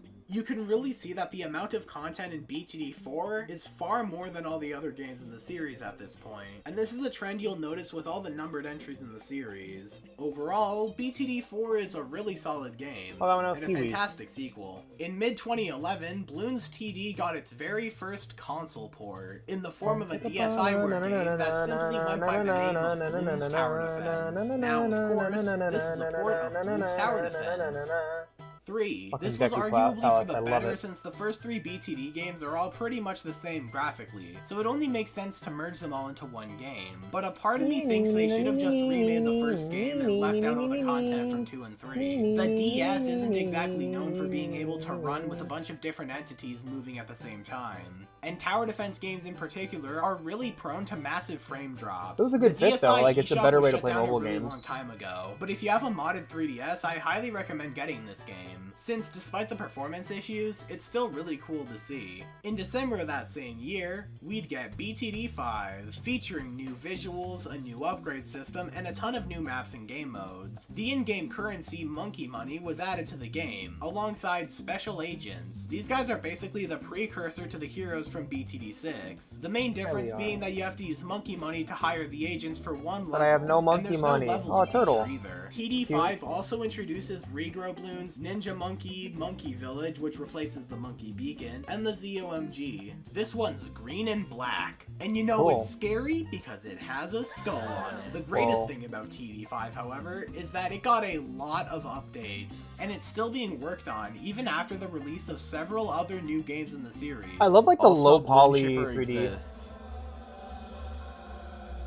I like the low poly The next 3D year, look. It's they really released pretty. a slightly different Bloons game, a spin-off of TD5, Bloons TD Battles. The idea is pretty simple. I'm so happy that I'm Bloons learning about versus balloons right now. But that idea goes a long way. Your goal is to deplete the lives of your opponent by sending out your own Kill waves them. of balloons, while also defending yourself from the incoming onslaught. As you can see, the graphics are the same as BTD5, but the way money works has been completely altered to make the game more competitive. Basically, Yeah, it's like a the PvP players need a Bloons reason to game. send out weaker balloons, but balloons cost money to send out. That's why they made it so that you get a constantly charging supply of money at regular intervals. And to make that money more plentiful, you have to increase your economy by sending out weaker balloons. The maps are a lot smaller than other I feel like if entries you for just similar if you keep upgrading RTS game, or you keep upgrading a tower defense game, you The maps eventually only just take end up up with an half the screen, RTS. since that's all the You'll eventually real just estate create you get while Warcraft keeping again. the game fair. Overall, there's not too much to go into with this one, but it's still pretty neat either way. It's like In a March MOBAs of are the same way. You keep 2013, increasing the a port of complexity, and BTD4 eventually it came just to the becomes a DSi fucking RTS eShop. again. It actually is a somewhat working version of the game, but after the first 30 rounds or so, the game's frame rate slows to a halt. Even the actual trailer for the game shows that. Again, the only reason I have this game in this video is because it's a really weird little game, and I really don't want people to forget about this.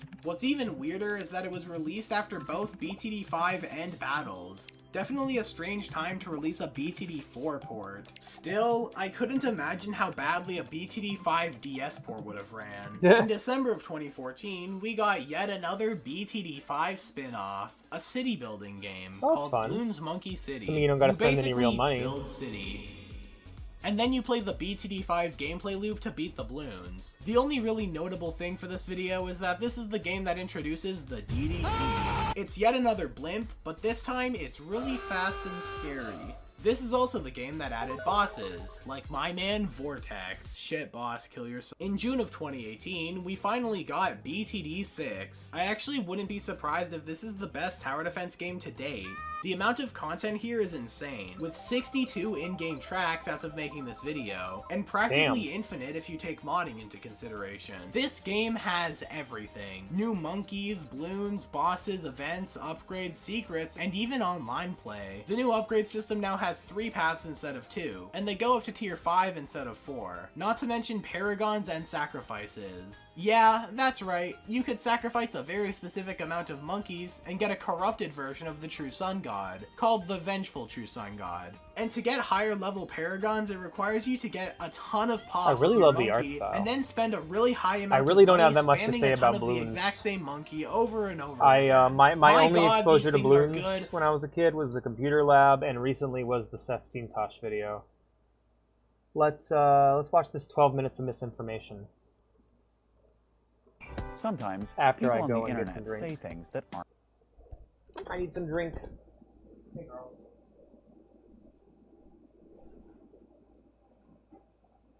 Time yet. I'll feed you when mom gets here.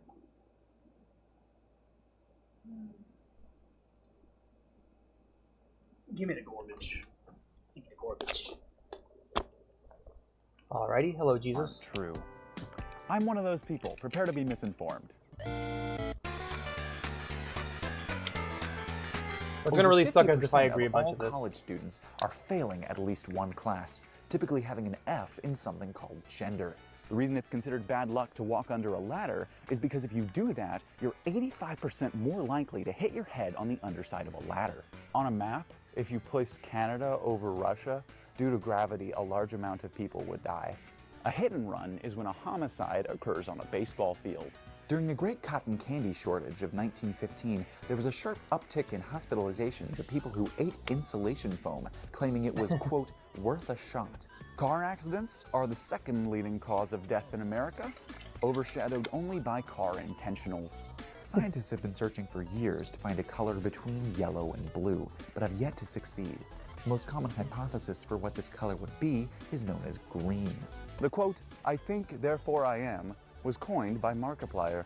According to all known archaeological evidence, the fruit that Eve ate from the tree of knowledge of good and evil was a lemon, and the first sin she ever became aware of was how bad lemons tasted. This type of file is actually pronounced MP4. Strawberries were invented as part of a guerrilla marketing campaign for the then upcoming animated TV series Strawberry Shortcake. The tragic disappearance of Atlantis in the early 20th century was not due to an underwater landslide, as many scientists will now claim. Rather, it was a cover-up by the NOAA to hide the fact that they forgot where it was. At the height of its civilization, the sun never set on the Roman Empire.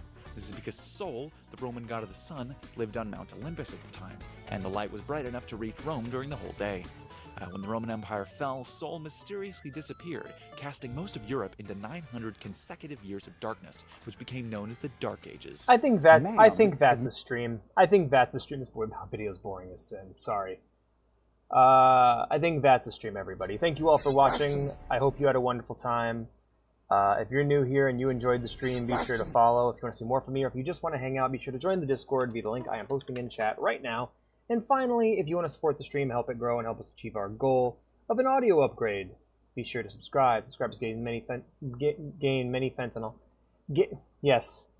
Subscribers gain many fentanyl. It's true. Subscribers gain many benefits, such as being able to watch my streams without ads, being able to join me in the special subscriber channel and just hang out and play games and whatever. And yeah, it's a good thing to do. So be sure to do it. Finally, if you want to support the stream, if you want to support me and help me out of my horrifically dire financial situation, please donate via the link I have pinned in chat. The more money we get donated, the better, so that I could, not get evicted from my house. Alrighty, let's raid someone. Did you see Alex's chat? He promised everybody free fentanyl. Alright. We are going to go ahead and raid Fish VT, who is playing Honky Star Rail.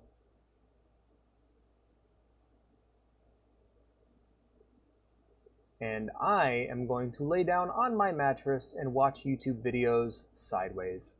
I will see you all tomorrow for some Serial Experiments Lane with my lovely wife, Vea. Take care.